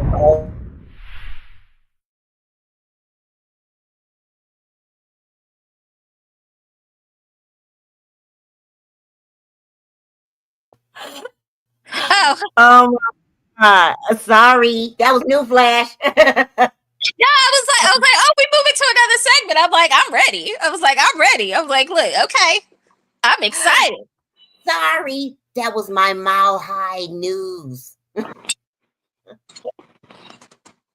But anyway, but I just wanted to share that, because I was like, okay, that's what I'm going to train my fire to be. I want to train my fire to be a slow burn, because I know that I will be able to be much more powerful in that state than in the state I'm used to exerting my fire. So you would use more water cultivations within your system. Okay. No, is that what I'm supposed to do to get that blue flame? I need more water. Yes, you gotta use more water. No, I know. I'm not trying to put a whole lot out there without explaining it. So because the universe always really provides everything for me. But you have to do more water works. Okay. Yeah. Do more water works. I have to be more spiritual baths. You can drink you some water and when you're drinking more water, set some intentions, with this bottle of water, I shall replenish all of whatever, you know what I mean? This, that, and the third. And then you drink it. And that's you doing water works. It's okay. It's magical. I love that. I will definitely start doing that. And I think I told you how, yesterday I started incorporating, my shower with my incense, and that was so nice. I love, I loved it. And raising your light. Yes. Raising your light. Raising my light. Absolutely. Everywhere I go, I'm going yeah, I love it. And you're right, I haven't done a bath in a very long time. Part of the reason is, and I think I talked about this, how I was like, I feel like, or no, maybe I was talking to somebody else, but part of the reason is because I ended up getting a deep sunken tub, but that thing is a mofo to clean. And then on top of that, I got some macrobacterial. So if anybody's out there that's looking to remodel, don't let them sell you that. Don't. Okay. stick with your traditional because you have to get the special cleaner. And I feel like, I'm raised from I'm raised in the generation, where we use Comex and I was about to and say, yeah. TLR and all right, and we let it simmer in the tub and stuff. And I can't do that with this tub. So I feel like it's never clean. Like I feel like it gets dirtier quicker. Just it doesn't matter. Like now that I've had it for a few years, it's not clean. It doesn't look pristine like it did when I Mhm. first got it. So that irritates me, but that's neither here nor there. But anyways, but I haven't, that's part of the reason why I haven't done the baths. But Oh, I'm just gonna have to, look, deal with it. Like, cause this is my OCD coming in. I'm sure my tub looks clean, but it just never does for me. And start understanding the spiritual importance of me to do my baths, because I remember when I would do my baths, feeling like I had more, I wouldn't say power, but just more embodying, especially with my manifestations and things like that. And mhm. I can say over time, I just kind of stopped doing it. And so I need to start incorporating it back. You can, if you live in by, like by the ocean or whatever, you can always just sit there and the waves, when the waves roll in, actually, of course, is always going to make sure that you're on it's basic moon magic. Really, Mm-hmm. it is Oh yeah, because that's my, oh my gosh, I love it. And you're right. As soon as I'm at the ocean, when I tell you my vibration just completely, I'm immediately grounded. I'm I immediately bet, grounded. I'm bet. immediately at peace. So this is why a part of me has, my goal next is I was like if I'm not gonna live on a boat, then I'm gonna pretty much be on a boat a lot because I'm like something about the water, like you said, something about the water, something about the ocean helps just ground me. And honestly, any body of water. So, like I told you, I live very close to the river. Need to start. So basically, there was a lot of things that I was practicing, and then I stopped for whatever reason. And I just need to. Now that I have grown into really my, wanting to be in my feminine power, I still need to I need to be disciplined enough to bring back those routines because Mhm. it's all necessary, right? It's not like just because I've worked on other things to get me to this point doesn't mean I abandon the things I used to do in the beginning that helped me get to this point, but I have. And I'm How do just going to you, be, how would you like to be loved on? I honestly, how do I like to be loved on? Okay. And we're talking about in like a romantic sense, like, or just general or. Whether it be forms of appreciation, accolades, like I said, because there's all different types of forms of love languages, and maybe that may be sufficient for some people versus somebody saying, forget that, I don't want to be in love with someone. Because when you're with a partner, your life partner and or divine partner is supposed to evolve in love with you, not so much of Yeah. saying, oh, I fell in love with this person. Well, what was it about the person that made you feel that way? What made you feel like you had to fall in love with someone more so than evolving? I Into know that love. I expressed to you about, I share this very rarely, but I'm going to share it, about Eartha Kitt. And when I was a young girl in middle school, I saw a documentary of her, and she was saying that because of her being an orphan and different things, and she just didn't feel loved, and no man ever. They only wanted to bed her. They never really wanted to really love Love her. her. They did. Yeah. They never told her that they loved her, and she just never felt love. And she wanted to be able to get to a point in her life, in her career, that she loved on herself, that she was able to share herself and with herself with someone. Okay. And it Mm-hmm. made a whole lot of sense to me. Now, whether or not I was able to receive it in its full capacity and understanding of it, my heart did. And I was in middle school, and it always stayed within me. And that is one of the biggest things that I express to people when we're speaking of how do you love yourself? How do you want to be loved? Through self expression, how do you even celebrate yourself? You know what I mean? Like Yeah. other than your birthday. I'm sorry, babe. I'm kind of up and down. Got Well, then my you're fine. look. I got my feet like this. Okay. So how does it? How do you celebrate yourself other than your birthday? So this is why I was telling you why I'm in my selfish era, because you're asking me questions and I'm realizing I don't even have a definitive answer, because like I told you, I innately just go back to serving others. So I haven't even given myself the time or the space to know exactly what I want. Because again, now that I'm no longer following the template of what people think I should be, right, and what people think that I should have for love, so now that I'm now operating in my own template is actually quite new to me. So because like I said, I thought because I loved giving gifts to other people, then because that's what I do for my serving, I thought, okay, then I must love gifts too. And don't get me wrong, I Mhm. do, but when I get gifts, and you know what made me really realize it is like when my child started giving me gifts, and I Mhm. would be like, well, that's sweet, honey, but I was like, you don't have to do it. And genuinely, I'm like that. I'm like, no, I'm not, So I realized I was like, no, my love language is not gifts, because if it was, then, and I'm not saying I don't appreciate the gifts, but I'm just saying that's not my love language. So then it was like, service again. I acts of service. So I can say that I do enjoy that, right? Mhm. Because I've had acts of service done for me and I appreciate it. But then there's also this caution though, where I want to make sure that it's coming from a space where you're serving with nothing in return, because I had experienced a lot of people servicing me or giving me service, but there were strings attached.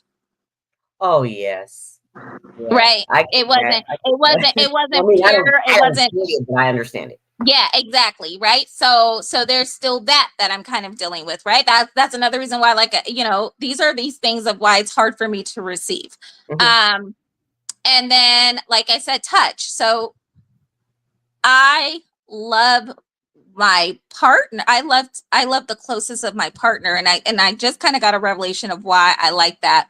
But I actually don't like random people touching me. Like if somebody like pats me on the shoulder or does, Mhm. I'm like, why are you in my space? Right. I'm like, no, I did not give you permission. Right. So, but what I'm realizing though is when I'm with a person that I want to be intimate with, right? I'm realizing that the reason why that is my love language is because it allows me to release, it's the word I'm looking for. It allows me to exchange energy. Does that make sense? So Mhm. like if I'm heavy on something or doing a lot, because again, my default is serving others always. So but with that, as doing what you do, that comes at a cost with your own energy, right? Like you got to pour from, you're always pouring from your cup. So I But think the reason why I love always that, have to stay replenishing always because I pouring, am water. yeah, always pouring from my cup, right? So I think that's why I love the touch, because I don't have to pour. I'm getting it's kind of like it's like my charging station, right? Like, Mhm. or maybe the best way I describe it is like an oil change, because they never put new oil with old oil, right? So sort of Mhm. is like I'm able to release the energy that I've been holding in, and then but then at the same time I'm getting this new energy in from this partner that I love and that I appreciate. So I think that's why I like touch, because it's an exchange of energy. Okay, hold on. So, with that being said, because of where we're speaking about love versus the fear-based reality part, of being acceptance and versus expectations and or being accepted or looking for certain validations in or outside of ourselves, in between that of goodness and non-judgment and forgiveness, we also have to deal with the truth, the faith, the hope and belief system of who we are within our vessel. Versus when we're speaking of love, the love aspect of goodness and non-judgment and forgiveness is more or less the versus of the guilt, shame, judgment, or unforgiveness. Now, on the love of trust, faith, hope, and belief. The other polar opposite of that, of the fear-based reality of it, is the unhealthy controlledness to manipulate a people, place, or thing, or the circumstances. Okay.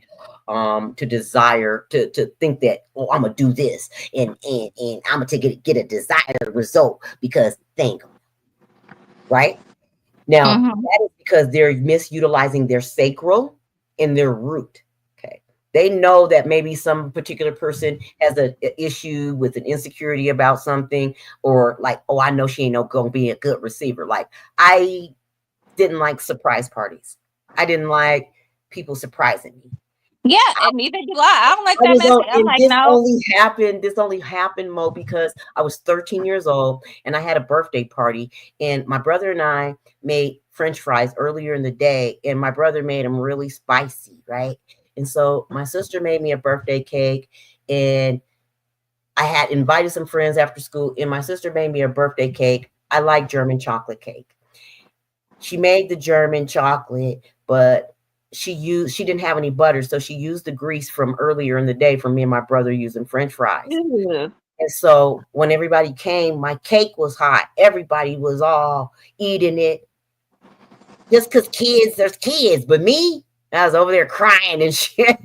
It's my party, not cry if I want to, because I'm crying because I got a hot cake.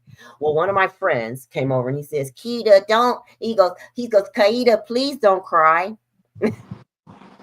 He says, Kaida, please don't cry. He says, it's okay. We like it. And I still was upset. You know how you're crying and you go, yeah, oh, okay. Right. Right, exactly. You're like, But oh, okay, right. I Yeah. still was like, this is a screwed up ass birthday. And I don't like that the fact that people tried to surprise me with this birthday cake. And the Yeah, cake, right. So there's a core memory tied to that. Right. And that core memory is if you go look, so what's happened is your core, like, that's the core memory. So your brain is like, nah, y'all surprise me with some shit. It's gonna be some messed up shit. That's literally right, what your brain is telling you. Like, right, you, like, immediately your brain goes to that because that was the first time where something was given to you unknown, right? And it turned out to be the thing that you did not want. So, yeah, and then it's so right. So ever since you like, not, I get it, right? yeah, Because that I that's did, that and that is that what created a that's where block your for brain's me. gonna go. Yep, Yeah. it did. It created such a block for me. I mean, I still love German chocolate cake, but still, it's just that the simple fact that I can say that that particular age was my 13th birthday. And if anybody didn't ever remember a particular age, that was one of the ages that I can say. I don't remember experiencing a whole lot of fun stuff at that age that I was like, yeah, I can, other than going and playing with my cousins and stuff like that. Like I told you last night, I have the original template. You know what I mean? I remember seeing colors in the sky, the frequency, Mhm. whether they were blue or sweltering orange or red. And and this is before they put us all to sleep. Now, whether or not you come to the channel and you agree with me or not, that don't have nothing to do with me. I'm telling you, Right. I know what I remember from my DNA template of our structure. Um, and I know that they had me in different programs when I was a young person. Um, I just didn't. I thought they were just like, oh, these are advanced classes, right? No, they were governmental classes. Why did they have a guy in a suit in the class in the court? That's true. You know what? It is so interesting. You're right, and even what they taught us, right? Like, you know, Who yeah, was that's he? fascinating. But Yeah, the I'm point glad you being that pointed that out. the reason why I brought it up, Mo, is because speaking about that particular root in those two sacral, the root and the sacral, a person has to get up out of the first three chakra systems in order for them to be able to say that they can ascend and overcome and be able to sort of walk on water, so to speak, as per whatever Jesus did. Okay, but because you have to deal with your central vessel, and your governing vessel. So your central vessel, you got to look at that as like part of your command center, your Yeah, central okay. intelligence. Okay, your Uh-huh. central intelligence of how you are judging and how you are you judging yourself? Are you judging others? For every pointed finger that you point, you get 10 of those back, or Uh-huh. governing vessel. How do you govern your core issue, your government? Are you over your own full faculties? You know, are you governing that? How trustworthy are you within your own belief system to have faith to step out and say, this is who I am? Well, I can tell you right now, and I'm glad you brought the two up, right? Because what majority of us experience is we know how to navigate our command system, but our governing system is never, they teach us to not govern it. They're like, no, Oh, you are yes. not allowed to govern your own. No. So you Grand can't. So, evening. yeah. My mama, baby. Grand evening. Mhm. Yes, sir. I am, but you know what? You can come on by. You can show me some of your good smelling products. I don't want to keep you waiting on this side of town because I know you want to get home and stuff. But if we can do that, that'll be great.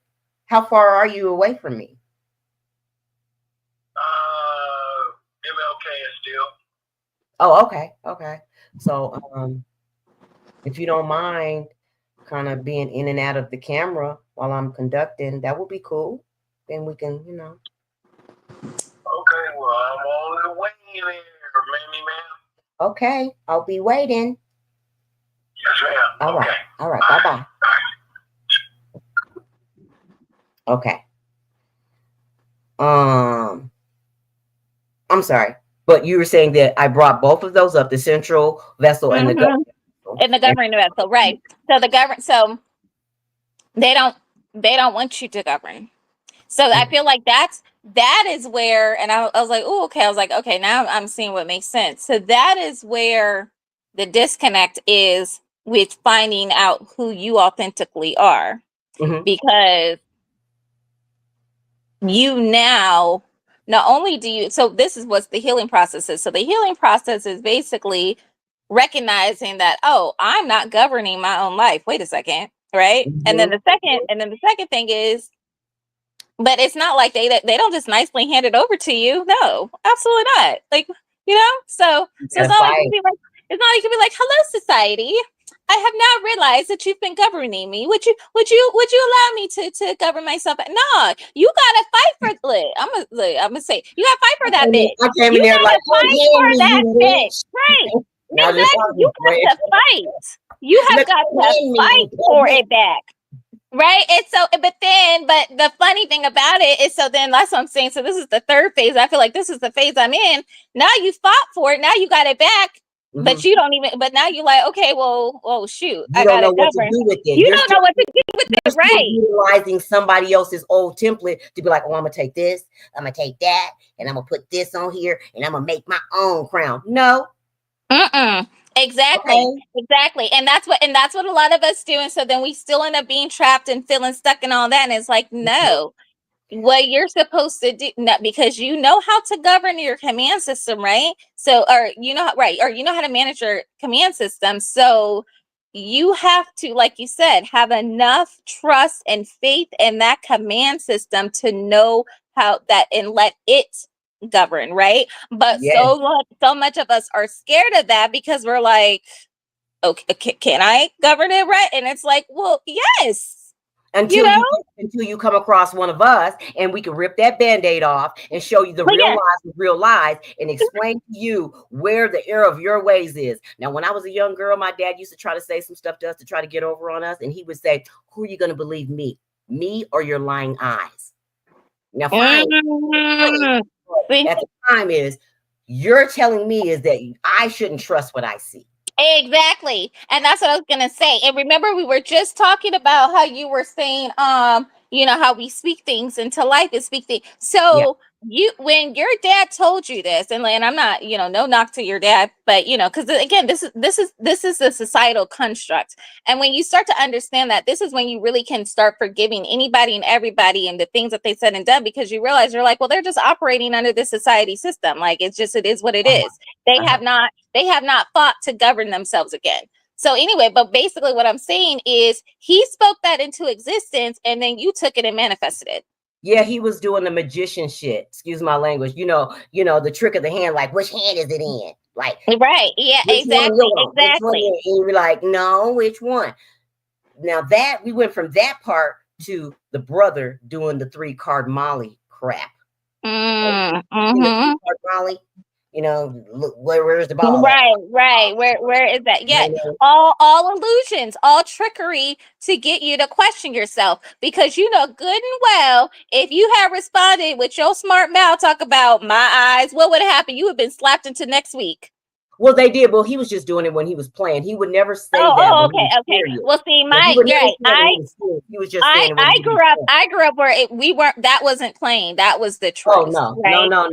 My dad, like I said, he was very rigid. We didn't. I didn't have a whole lot of room to play, but when we played, we played. You know what I mean? We play. Okay. Yeah. Well, for me, right, like there was a lot of gaslighting, and and I'm not even going to say it was one particular person. It was a variety of people, right? And so that saying would literally be said to me. And if I was like, I want to believe my own eyes, I would get punished for it. I would get punished for believing in myself. So that's why I keep trying to tell people, I'm like, you have to give yourself grace, because if you were brought up in a way where you were punished for being who you are, then then again, that's all, and then so on top of that whole governing, right? I'm realizing that the way I was managing my command center was based on guilt and shame of me, of who I was. So that's why I'm saying I'm in this phase, right, where I'm like, okay, like, well, I don't know how to govern. But on top of that, I realized I had to do a whole reboot. Greetings and salutations. Back to you. Man, I'm digging that shirt, man. I am not gonna lie. I really. You smell so good. I appreciate you. Appreciate you. So Mo, I'm gonna say this while she's doing it, while she's smelling some of this. Close that first. Please, thank you. But one day, how I met him. Okay. One day I met him. The first day, I've seen him around town in our community, in our village. But one day we were walking through the parking lot and I saw him, and I said, and he was very dressed dapper. Okay. He was dressed dapper. And I was like what I said, like your attire. He said, I'm just your mirror. I said, I love you, Black. You hear me? He was like, okay. That was an invite. That was an invite. Like, we ready to exchange energy, right? Hey, baby. But ever since, it's always been very, very cordial. It's been very respectful. Always been addressed as king and queens. We're cool. It's cool. I love it. Beautiful. But anyway, so you know how you were talking about yesterday about the demagnetizing of the tape. So I had to realize, that's what I had to do to my command center, because my command center was being managed under this pretense that being myself is bad. And anytime I would do something to be myself, I would guilt or shame myself, right? So I had to learn that. So that's, I'm like, there's a lot of different layers, and we all, like you said, we all have our own original template. But this is why I'm saying it is so important with how you're raised, because you think that how you're raised doesn't impact what you do in your adult life, but it does. And then even when you do start that healing journey, depending on how messed up you were told about you, will determine the process of what it heals. And I'm actually a firm believer to be like, there's never a point where you're going to be 100% healed. When that happens, you did. Right. So we're constantly evolving. But this is why my biggest thing is I'm like, have grace, because just because it took that person, and I'm just using an example, just because it took that person 9 months to heal, it may take you 9 years to heal, because whatever they went through wasn't enough, wasn't as much of what you went through and what you have to deconstruct. So this is why you can never play the comparison game, because, and I don't even care if y'all grew up the same way, right? Like me and my sister, even my sisters, even though we all grew up in the same household, we still all had different experiences. Mm-hmm. Well, yeah, well, it's like that though, because everyone can be, we could see a car accident, you and I, at the same time, and we will still not have the same experiences, because you may be able to, as versus me, because I'm a natural transmuter, I would be able to go ahead and transmute that in different ways versus you would. Me, I would jump immediately into action. I've literally had to do this in instances where I've seen, we had the first year of our light rail. A gentleman got ran over or was about to get run over. And oh my God. Yeah. He's about to get run over, right? So as soon as I get there and I turn around and I jump out the car, his intestines are hanging out all over. Now, I mean, they're out. And so he's chewing gum. Okay. Your mind is working. My friend is there too, from New York. She's desensitized because they're of the environment that she's from. I'm like, here, call the paramedics. She's like, leave that MFer there. We don't care. I'm like, look, let me tell you one damn thing. If this was your family member or you would want someone to care for you. Okay. So don't give me that. Okay. It made me look at her differently afterwards too. Like, oh yeah, I had to realize and process it differently. Like, why would she come out of the bag or respond like that? But because we were all there at the same time, the third person that was with us, she jumped into action with me. Now, I've already been in the medical field. I was already working in surgical in the emergency room at the time.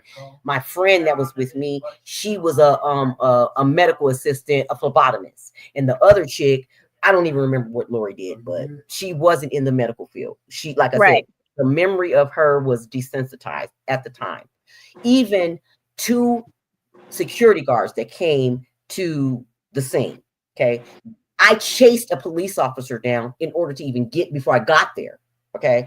And the police officer was like, hey, I'm already on another call. You're going to have to just go handle it and call me. I'll call for somebody on that spot. And so I did that. Okay.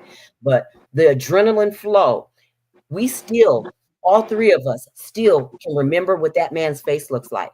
We didn't have the same experience as far as the receptivity and the sensitivity of it. But as far as what the man's face looks like, we do remember what he looks like.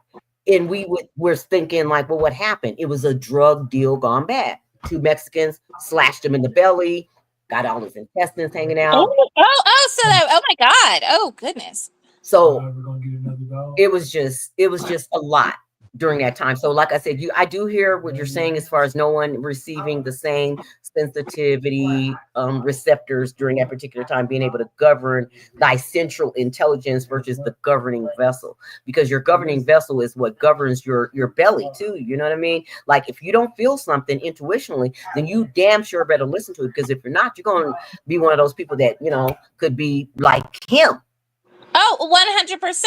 And I can say this, look, I've had 100% success rate with my intuition. So I was over here like, so why do I, so I remember telling myself this, I'm like, so why don't I just listen to it the first time instead of being like, so my favorite example to use is, I don't know if you ever read the Comet Family Circus, but yes. Okay, do you remember there would be some instances in the strip where the little boy, he literally could be like 0.2 miles from home, but he would end up basically doing a 5-mile trail till he got home. So I literally am like, that's us, when we don't listen to our intuition. We literally, if we listen to our intuition, we could be home just like that. But instead, we like the little boy going here, going there, all the way, and then we still eventually end up home. And so I'm like, why did I do all that? Like, because he didn't know how to work his internal compass. Right. Exactly. So, and that's the same with us. So, So you know that, so that's why I'm definitely am like, I don't question it. I don't care. Somebody's like, you're overreacting, you're this and that. And I tell people, I'm like, and guess what? I'm gonna be right. And some like, and when things unfold, look, I'm over here looking like, I said what I said. So so that was one of the ways that I was able to heal, is like 100%. I listened to my intuition. And then, like I told you too, I only judge people now based on their vibes, because vibes don't lie. Vibes do not lie. You know that because of your intuition and being able to tap in, and your fiery sign, if you're able to do that and be able to receive in those ways, you are a receiver. And you have to be, because you have this unfeeling of a particular thing. And I'm going to help you when it comes to your income, because that's how it relates to it. And being okay, thank you. Right. Okay. Well, I'm glad to know that I am a receiver. If I say, hey, how much do you charge me to put a particular outfit together? Come on over here. Well, come on over here. Yeah, mama got buck devil ears. Okay. Why haven't you eaten?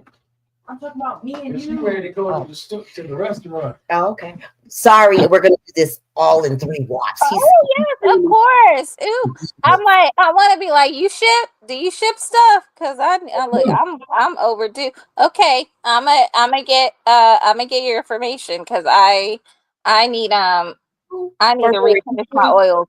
Oh, that's Burberry Her. Go ahead. What were you saying? I was saying, I'm gonna get your information if you do ship, because I need to replenish my oils. Where are you at? I'm in California. Oh, what part? Sacramento. Oh, Northern California. Mm-hmm. Okay. Truly devotion. That's yeah, I can see. What kind of scents do you like? Do you have the Coco Mademoiselle? Yep, I do. Okay. That's what I would like. That's all? That's my signature scent. Unless you have something that's like also like a lavender, sort of like vanilla-ish. So it's definitely not, so one that's probably just like pure essential oils of lavender or vanilla. Maybe. Okay. Oh, I can definitely do that. Hey, what's the name of this? That is. That smells like one of them Beyonce ones, like them yummy ones. You don't even know the name of that. What's the name of it? That's the name of it. What does it say? That's the name of it. It says Usman. No, it doesn't. What does it say? You know what it says. I don't know what it say. I gotta wear my glasses. This is. Is that a P or a D? This is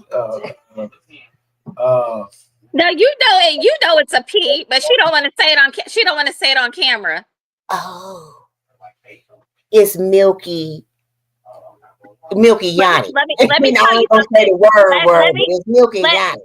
Let me tell you something. One of my favorite scents that I get online. Mine is milky enough, but I'll be out. No, I'm just kidding. I got this. No, I'm about to tell you. So one of my favorite scents. That's what this was?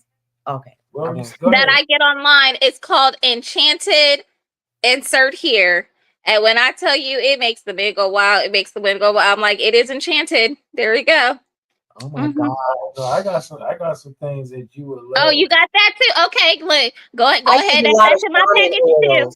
I like perfume, but I'm not a perfume woman. Okay, I've always been an oil person since I was a teenager. I prefer them. I prefer them too. And I'm sad because, like I said, I'm running very, very low on mine. So I resorted back to the perfume sprays, and I'm just like, I can't connect to it. My pheromones do not react well to sprays, but my pheromones react well to oils. So yes. Well, I got you. I got the best oils in the whole country. I believe it. Anybody else? You said what? I don't go to anybody else. Plus, I don't go anywhere. It comes to me. I know. So no, I believe it. So no, I definitely am gonna get your information, because I definitely need to stock up. I might like this one. I've I've used Egyptian musk my whole entire life. Oh, really? Yes. You smudged the motion. This one is a little bit more, but this one is fire. This is called Bougie Marshmallow. Oh, Ooh, shit. bougie marshmallow. That sounds good. Yeah, it's It fire. was like, wow, wow, wow, wow, wow, wow, wow. That's not as good as these three. Okay. One of them smells so yummy. Hey, have you bought stuff from Victoria's Secret, like their lotions before? Well, yeah, way back in the day. Yeah. Back in the day, so they had this one called Pears. I love that thing. And then when I would Oh, walk in the yeah. office, I'd walk in the office, and the whole office would be like, "She's here." I'd be like, "Yeah, You're like, let's I'm get here, started. baby. I am here. Let's get started. Get your books out." Yeah, I like that, but they stopped selling it. And so I think that they do sell it is probably really expensive. Mm-hmm. You got me $30. Well, and honestly, I don't even like to get my stuff from like Victoria's Secrets or Bed and Bath, Bath and Body Works or whatnot, because I already know they put so much chemical mess in it. And I'm like, Mill, you got I know I can still get this $120. fragrance without all that extra stuff, huh? I was asking if he had change. Oh, okay. I don't know. I can 120. Well, you know what? I can cash app you. I'll save my $100 bill.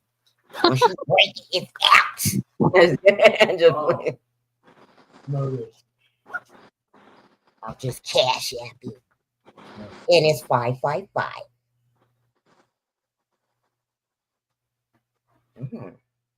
What's the name of this? That's Japanese cherry blossom. What the cherry blossom? No, bring it back, Bed Bath or Bath and Body Works. It's so funny because that's what my child has. I love a Scotta. Yeah, that's a Scotta. You know what? Old school I used to love? I used to love Perry Ellis. Oh yes, that was a good one. Perry Ellis and Fahrenheit. When I used to smell that on men back in the day. OMG. I'm like, did I used to smell the Fahrenheit? I know for sure the Perry Ellis. I know that for sure. Yep. Okay. Okay. Let me get on in. Don't bring me no more over here. No, there was one more I wanted you to smell. Because I'll be like, and that and that. Right. Look, all of them. Like, next thing you know, you done bought $100 worth of oils. Like, I'm over here like, you might as well just give them that 100 because you about to spend that much anyway. But you know what happens? I don't wear any of them. You know why? I'm addicted to Egyptian musk my whole entire life. Right. So it just sits there. You gotta stand out. But I get it. That's why you see he was like, that's it. And I'm over here like, well, what else? I'm like, look, if there's a minimum order quantity, then I'm gonna just be like, okay, then give me 5 Cocoa Mamas or 10. I'm like, because I'm like, that's been my go-to for like 20 something years. Yep, so I got it. I was about to say, let me just add. I'll be trying to I'm just gonna send a little bit of money over to this little cash app like that because I'll be doing those stuff with it. I don't really like to use it that much because I just use it only for my Bitcoin. Oh yes. Mm-hmm. So I know that's what I do. It's my Bitcoin slush fund. So I got like 3 different Bitcoin accounts. Yeah, because I was like, I was like, I got the main one for investing. That one I don't touch. But then this one is it's the one I use, right? Because basically I have it linked up to where it does the roundups. So like if I buy something, it'll invest in Bitcoin.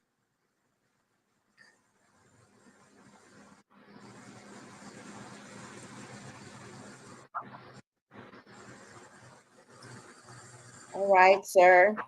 No, hold on. I have something. Okay, so I won't send it just yet. You know, I'll be like, man, why you didn't tell me? I could have been paying for that. You know, a part of what you were talking about was a lot of the gray area that people try to avoid. because they don't think that they don't really, some see things in black and white and then some don't or whatever.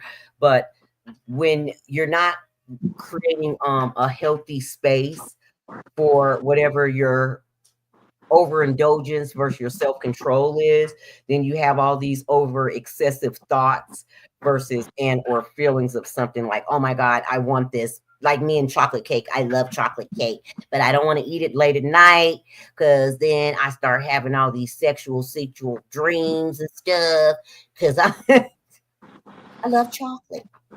But chocolate don't like me like that. Chocolate's like, ma'am, 9 to 9, 9 to 9. Don't eat me after 9. Don't eat me before 9.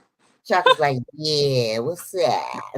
But the gray area is that of depression, sadness, your exhaustion level, how low and skeptical you are about the people, place, or things that you're actually really feeling about something. So if they're having an issue with that self-control and or belief system about what they think they thought that they believe in, like, yeah, like I was just saying that about my dad when he was saying, yeah, who you gonna believe, me or your lying eyes?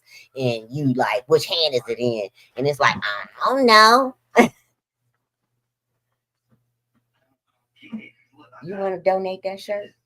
Oh yeah, sure. You want to have you want to have an auction? Yeah. The man or the shirt? Not just kidding. Not just kidding. Wait, you have to be like, is the man included or is it The just man or the shirt? the man or his shirt? Is it a bundle package? No.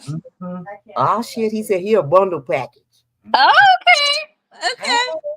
Hey, Look. Can I pay for it in Afterpay? No, I'm kidding. He doesn't have any children. Oh. Oh, I was smelling this. Let me get back to what I was doing. That's fire. Yeah, this is. What is it? Yara. Yara. Yara. Yara. Yara. Yara. Damn, this smells pretty good. You gonna have me smelling, and I'll buy 5. Tomorrow's the 5th, so I'll buy 5. 10, 20, 30, 40, 50. Oh, damn. You got me already. I told you. Shit. Thank you, smank you very much. You better shout me out. Like, yo, Dr. Q. You my number 1 customer. What about some CBD soap? I needed that, remember? I only have the lemongrass. Oh, I need one more. I need some. Can you order me some, please? Yeah. Yeah, I need a couple bars. I just opened up that last one for myself, and I only tried the bamboo because I had left the CBD here when I had left and went out of town, so I needed to stock up on that. Yep. Okay, cool. All right. I appreciate you very much so. Okay. All right. I really didn't want to have to buy all these oils. Well, I'm glad you did. But, yeah. You don't believe it. Oh, shit. I only paid you $40. My bad. Hold up. I was about to say, is it raining? But it's not. Okay. My bad. I got to pay you $10 more. My bad. What's your name? My name is Mo. All right, Mo. I'm going I'll send you her. Is it all right if I send him your address to send you your stuff? I'll pay for the $2 and you can pay me later. Are you sure? She doesn't know me. I understand.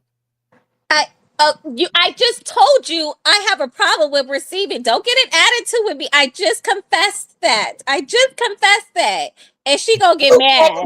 I'm gonna do you like somebody. She gonna get mad. She gonna get mad when I did the automatic response of why it's difficult for me to receive. She gonna get mad. I'm like, I just told you I'm a work in progress. But thank you.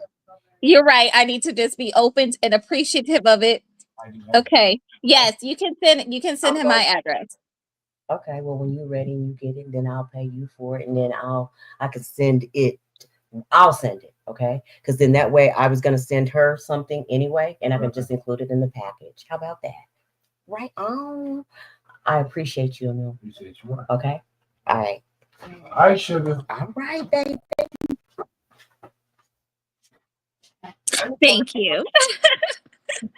What? Yes. Who said? Oh, it wouldn't let me send it again. Hold up, let me make sure. 'Cause I don't want to short Try to you. keep it real around here. Yes, we keeps it real. We just let the fakes do what they can. Yes, ma'am. Y'all be well and have a Merry Be well. Ashe. Even though Ashe. even though we ain't believing in that old Christmas bush. I know that's Ah, damn. All right, later. Oh, I'm gonna be smelling good. girl, you are gonna be smelling good. But I'm doing my interview. Okay, so now we're gonna be closing out because now she's over Yeah. here. I'm hungry. I know, and I'm looking at the time I didn't too, and think I did. I I did was not. like, let me go ahead. Let me go ahead and put dinner on, Yeah, I didn't and say anything about shopping. She's over here talking about going shopping. I'm talking about going to go to dinner. I'm trying to go to dinner. she's like, no, I'm gonna go shopping. Damn, I done bought $50 worth of damn oils. Somebody better smell these.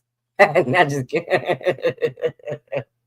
I told you that's how Somebody they better get smell you. them things. That's how they get you. Cause you be like, look, you be like, yeah, I want this one, I want this one, I want this one. Next thing you know, you spend $75, and you That's how you like, well, I definitely said this is what I want, so I guess I'm gonna get it. I ain't putting nothing back. Yeah, that's how you get caught up though. That's why I was like, he brought his whole little thing in. Usually I just go outside because I'm really particular about people in my home.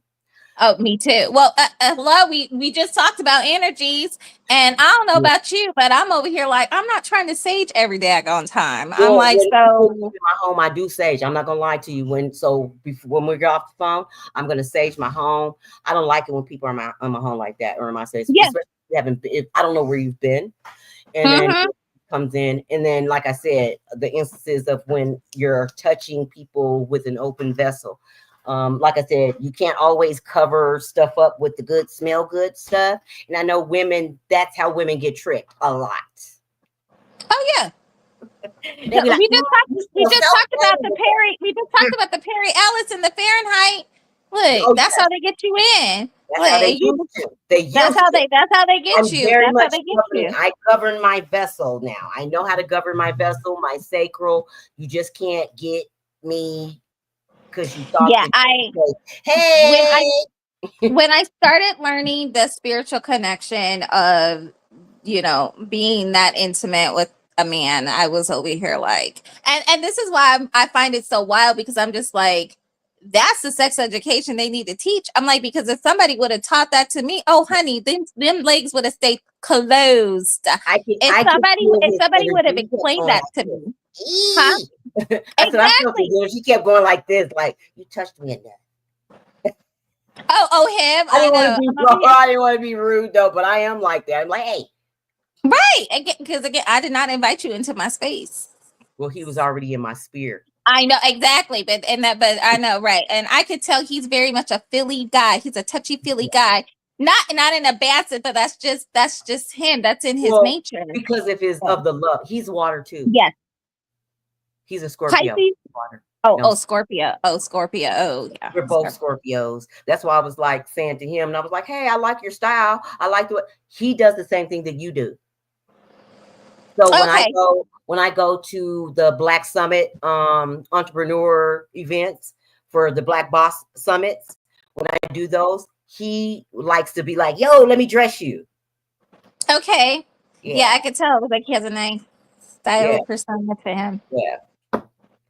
He's a high water guy. High water. Yeah, he wears like high waters. Oh. He's tall. He's very, very tall, but okay. still wears those pants like crop pants, like Yeah, I know exactly what you're talking about. Right. They just like at the ankle. Yeah. Yeah, that's how he dresses. Okay. Mm-hmm. I'm not gonna complain about it, No, you know what? I was gonna say candy for sure. Okay. Okay, I gotta know, where's he originally from? Because I know he ain't originally from Colorado. Well, they grew up here, but their original family, their last names are Farard. Yes, so they're very royal. Yeah, Okay, where is that? Look, I'm like, well, where? Farards, they come from out of Ethiopia. Oh, okay. So Ethiopian origin. Okay. Yeah, Hmm. but him and his brother, well, his cousins, him and his cousin and them. Well, his cousin is one of the guys that I participate in. His podcast is called the Free Think Zone in our community, and he does a lot of political stance stuff. And we just come in and be like a big barracuda Neptunes and rip some people together, or we band together. I have not given my energy over to them in a long time, for a while, because I just been building my own stuff. I mean, yeah. And Well, and I really yeah. like. Well, and remember, and we're in a critical time, and when I was talking to my client, you know, one of the things we were saying too is I'm like, a lot of the political things that are happening right now are a distraction. So Mhm. I don't even really want to participate in it anyway because I know it's a distraction of what's really going down. And I'm like, I can't afford to be distracted because, like we said, the veil has been lifted. So I know what's a there's distraction a lot when of you're building. spiritual things happening that I'm like, I can't even, like, so I can't even give my energy, too much energy over to the politics. Like I make sure I stay aware, but I'm definitely not invested in it like I used to be. And I'm just like, nah, because I know that is a distraction to keep you from really what you should be focusing on, which is making sure that your spirit and you are good Right. with That's what's why I always happening. tell people like, yo, I know that you might look good. I don't base everything off of a lust template. I'm a soul person. So what your soul like? What your spirit like? Who are you? That's what I was saying. All I Soul, go by the now. core soul level. I can't Mhm. interact like that, and I can't give you my body like that. Hey, Just because you same. thinking like, ooh, that look good. Yeah. Mm-hmm. I know, like I might like what I see too, but I do know that what's good for the goose is not always good for the gander. Okay, it's not good for the gander. It's not, and it's so funny you say I ain't that just because going out that looking to be goosed. that is where I am. I'm right. Thank you. Right, because I'm over here like, I'm like, no, I'm like, I only operate on vibes now. Can we So build? Like, can we build? I don't want to be sitting around with Mr. and Mrs. Potato Head and Couch Potato. okay, first of all, I'm even beyond the building. I'm like, honey, you better have that empire already ready, and I'm gonna just step in and we can expand. Oh, We okay. Well, can then expand. that means you're But going to I'm step into yeah, your. I am over here. Yeah, I'm like, no, I'm like, your shit needs to already be built. Okay. It needs to be built and it needs to have you like it needs to be built. And like I said, and I'm gonna just come in and expand and sprinkle my magic in. Right. So that's what it is. So that's I'm like, we ain't building nothing together. Your stuff needs to be built, and I'm gonna just come in and sprinkle. I'm gonna come in and sprinkle and expand a little bit here, a little bit there. So I'm expand what you've already created, but it's already set. I'm done building. I'm done being because you want to know what happens again with that masculine energy. What happens with the quote unquote builders? I end up building the whole shit by my damn self. And then I'm gonna kick your ass out because you didn't do a damn thing. That's So not, I'm done. Come with like come build. unless you're gonna be the other entity that says Charles in charge and shit. Right. Charles really wasn't in charge. No, he was not. Exactly. So nope.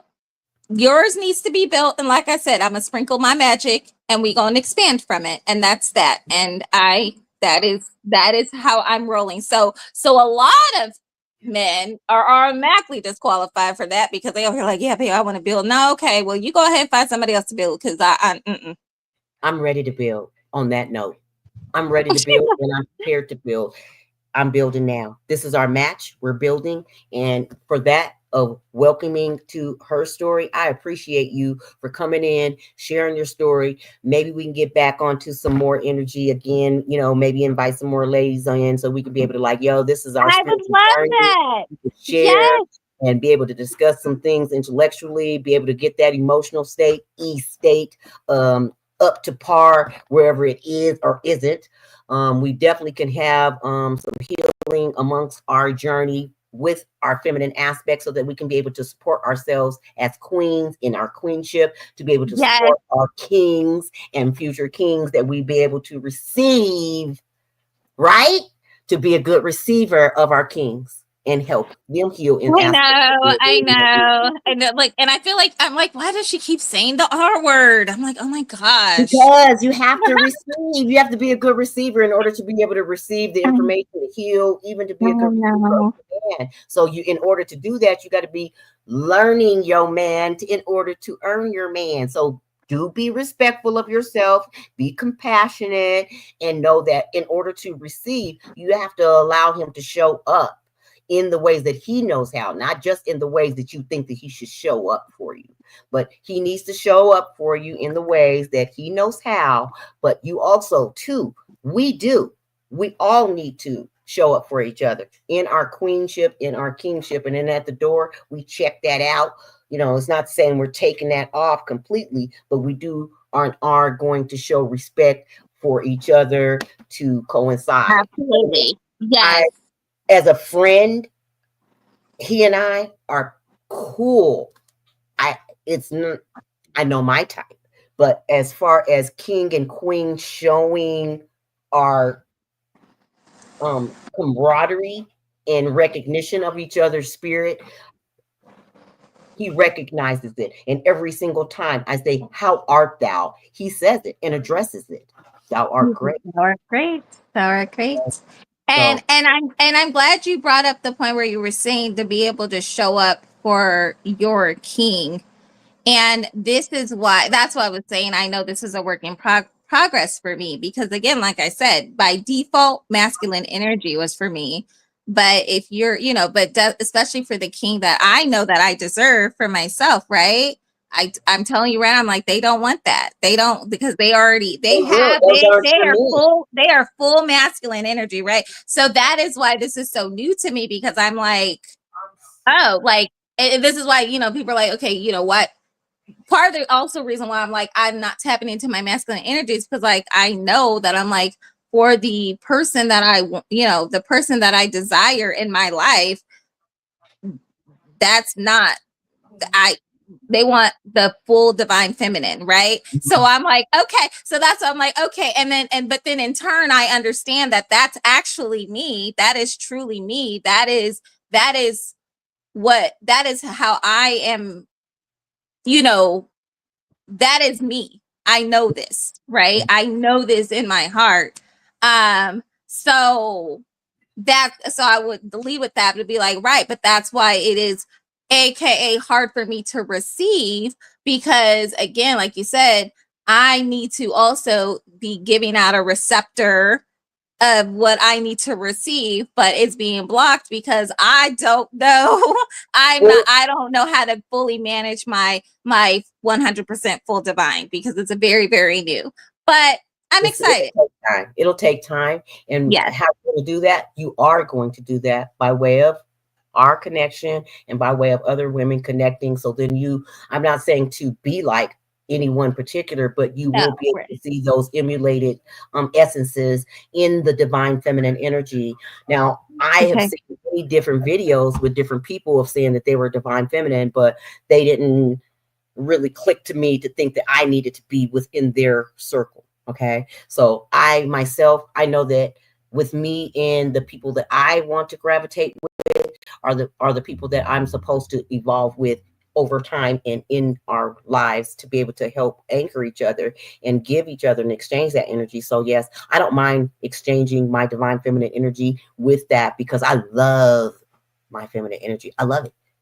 But I do like to also, dig in the dirt. I might go mud slinging. I like to do those types of things. I grew up in, on the land where I could do that.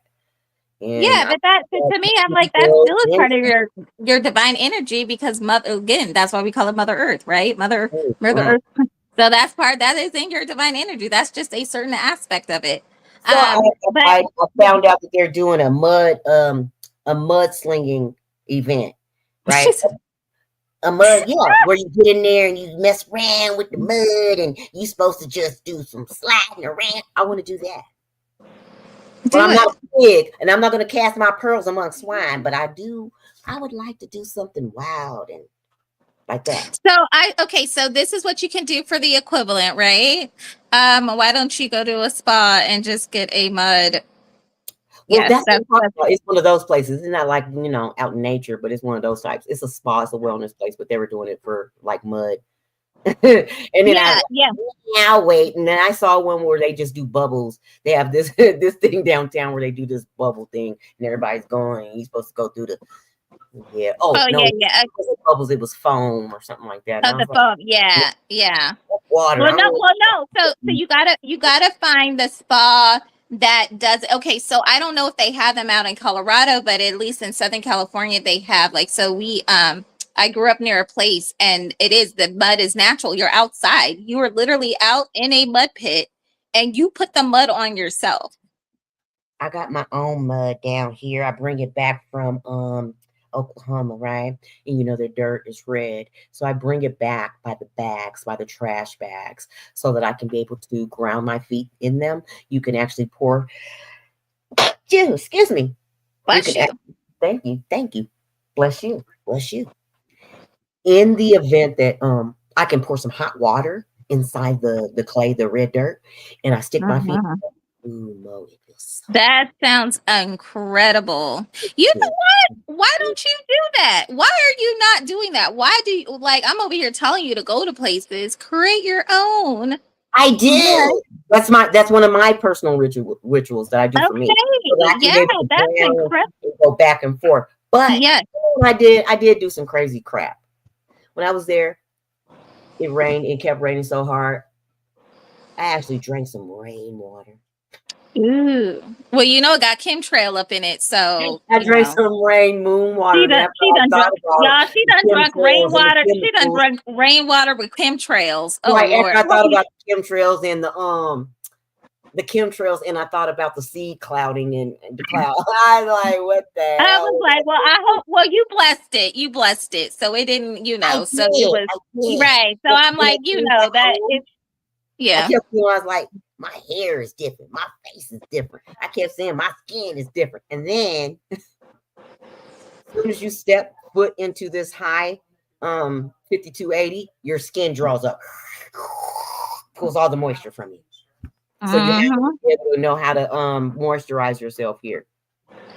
I know, and that's the thing I really miss about being in like Chicago, because I would, because it's not at a high elevation like that, and you're right by the water. My skin was always Beautiful. I wasn't dealing with, because I don't know if you could see it now, but you see these dry patches. Like, I grew up with this, so it's the hard water, and I didn't have that in Chicago. And then, especially if I go down south, when I'm down south, I don't even have to put on any lotion or anything. No, Like, you don't. And I drink well water when I'm there. And they don't just call them rednecks for nothing. The reason why is because the red dirt rolls around and they don't wash very good. That's why they call them that. But no, that the makes sense. the red clay is good for the indigenous people there. Yes, of course. Yeah, Yeah. I'm not saying that I don't wash my face. No, I'm just kidding. But I wash. No, but right. Yeah. Well, and honestly, let's be real. If you in the South in the summertime and the humidity, you ain't washing your face. You just brush like No, you but just like you just moving sweat from one place one to place another. right. But I didn't think about that as a kid because like we had the long juicy Jerry curl with the juicy bumps to match. I was telling you that. Like I was a tomboy. I was I didn't really like hang out a whole lot. And the girls was always trying to fight me and the boys might have liked me, but I was just like in my own world, you know what I mean? Mhm. And just focus on me and like art and stuff like that. And I like to sing and do different stuff. I was very magical, but I didn't know how to really. I was sharing my magic where I shouldn't have shared my magic. Mhm.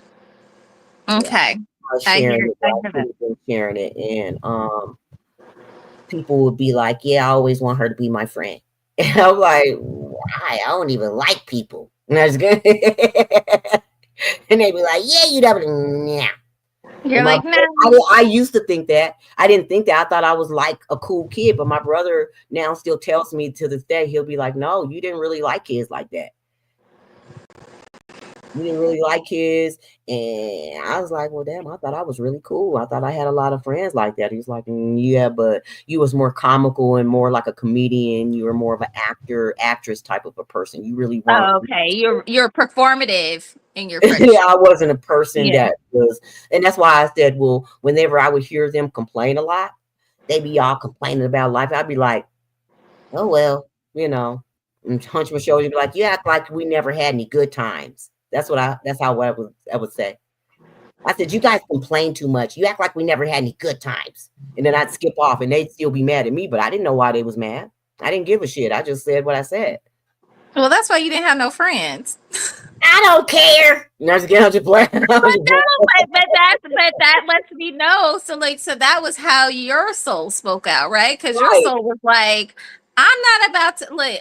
Look, your soul was like misery. Your soul was like, I don't like misery. So I know misery loves company, but I don't like it. So bye. Look, I'm not about to be a part of this misery. Look, this misery circle, this misery session. I was ready for that. I was ready for them. Okay, don't get me wrong. Right. Because I was a protector of kids and people, just like, hey, don't mistreat her or him like that. I used to protect a lot of the disabled kids. Good. Yeah, and yeah. That's so who you look. I used to stand up for all the disabled kids and people would be, getting bullied. I wind up being the bullier's bully. And of course, we still wind up having to be either you're going to be for the universe to be its weapon, or you going to wind up, because I was being a bullier's bully. My karmic debt was not of the same of the karma dharma that other people thought that I was supposed to be. Yes, because you were protecting those who could not protect themselves. So that's beautiful. Okay, so I know you have to go. I wanted to say this one thing to you because this came to me and I was like, huh. So I'm like, okay, and I think this is why we connect. I'm like, your tribe, or at least the people that are drawn to you, is we're people who are reformed. What am I trying to say? Reformed feminine energy. So we, what am I saying? Like, so they're like the recovering alcoholic. We're the recovering masculine women. Well, because we were all what they quote unquote fallen angels. If we're fallen angels and we are becoming arisen right now, in their eyes, we are in a demiurge energy. So we're having to build ourselves up for those who are already at this stature, to be able to help build those who aren't able to build themselves up through that demiurge, to get past that first 3 levels of the chakra system, so that you could heal the root, the sacral, so that you could be able to start to ascend and work on all those different attributes and parts of yourself, so that you can have your own star, so that you can become the star again, or the right. Okay. type that you decide that you're supposed to tap into. Like, who were you designed to be? This planet was designed for us to come and create. This is not our home. No, I know. It is. It's right. And I love the fact you mentioned the archetype. Okay, that makes sense. Okay. So that's why we're recovering, because how am I trying to say this? Because I feel like I've been around women, and I think you pointed out where you were saying like they have their divine feminine energy, but you're right. The reason why I can't click with them is because I'm like, look up on the website and see if Bastion's see if what time they're stopping reservations, and then that way we just get there. Okay, I really don't want to go to Bastion's, but I was saying, because I know the type of divine feminine women you're talking about, and I've never been able to get a bag of seafood. No, I want steak. I don't want no dang steak. I want a bag of seafood. I don't want any meat. I don't want any meat. I want seafood. I told you we're going to Benihana's. I don't want to go to Benihana. No. Mom. You know what? We're going to Bastions. I don't care. Look and see what time either one of them, if they have availability for reservation. If not, then I need to. Okay, well, I'm telling you this now. You told me we was gonna go eat at 12, and you know what time it is? 6. I didn't tell you, but look, I told you. Look, let me. I don't have. If I was able to fit a nap in there. I don't have time to be arguing with you, Simpa. Okay. Okay. So please, can you? Okay. Can you please do that? Yes. All right. All right. So anyway. So that's what happens when they get older. Okay. Yes, it talks back and stuff, and it be, you know. But Mom, called me an idiot.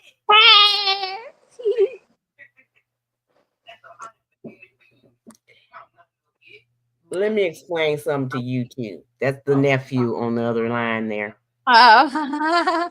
I'm going to address you in 2 shakes of a lamb's tail after I'm done with this video here. So with that being said, I'm going to get on off of here. I appreciate you. I thank you. You're more than welcome to, hit me back later on. We can go into the inbox again. We can open this up again. We can do some more talk, some more chat. Oh, we are, because that's what I was saying. I'm glad. Okay. Yes. All of those things, because like I said, you can help me because you've been through my journry. Man, so that's why. So much. I should have just checked myself into Barney Ford. Not just kidding, I'm just playing. Is Barney Ford for? I don't even know what that is. Is that for crazy people? Maybe, I don't know. Or is that for alcoholics? I just heard it on TV. I don't know. I have no idea. I don't either, but I think it is. Oh, it's Betty Ford or Barney Ford. I don't know. We'll see. I don't know. I'm gonna go, and I appreciate you. I hope appreciate you too. that we can do this again. Absolutely. Like, definitely. Yeah.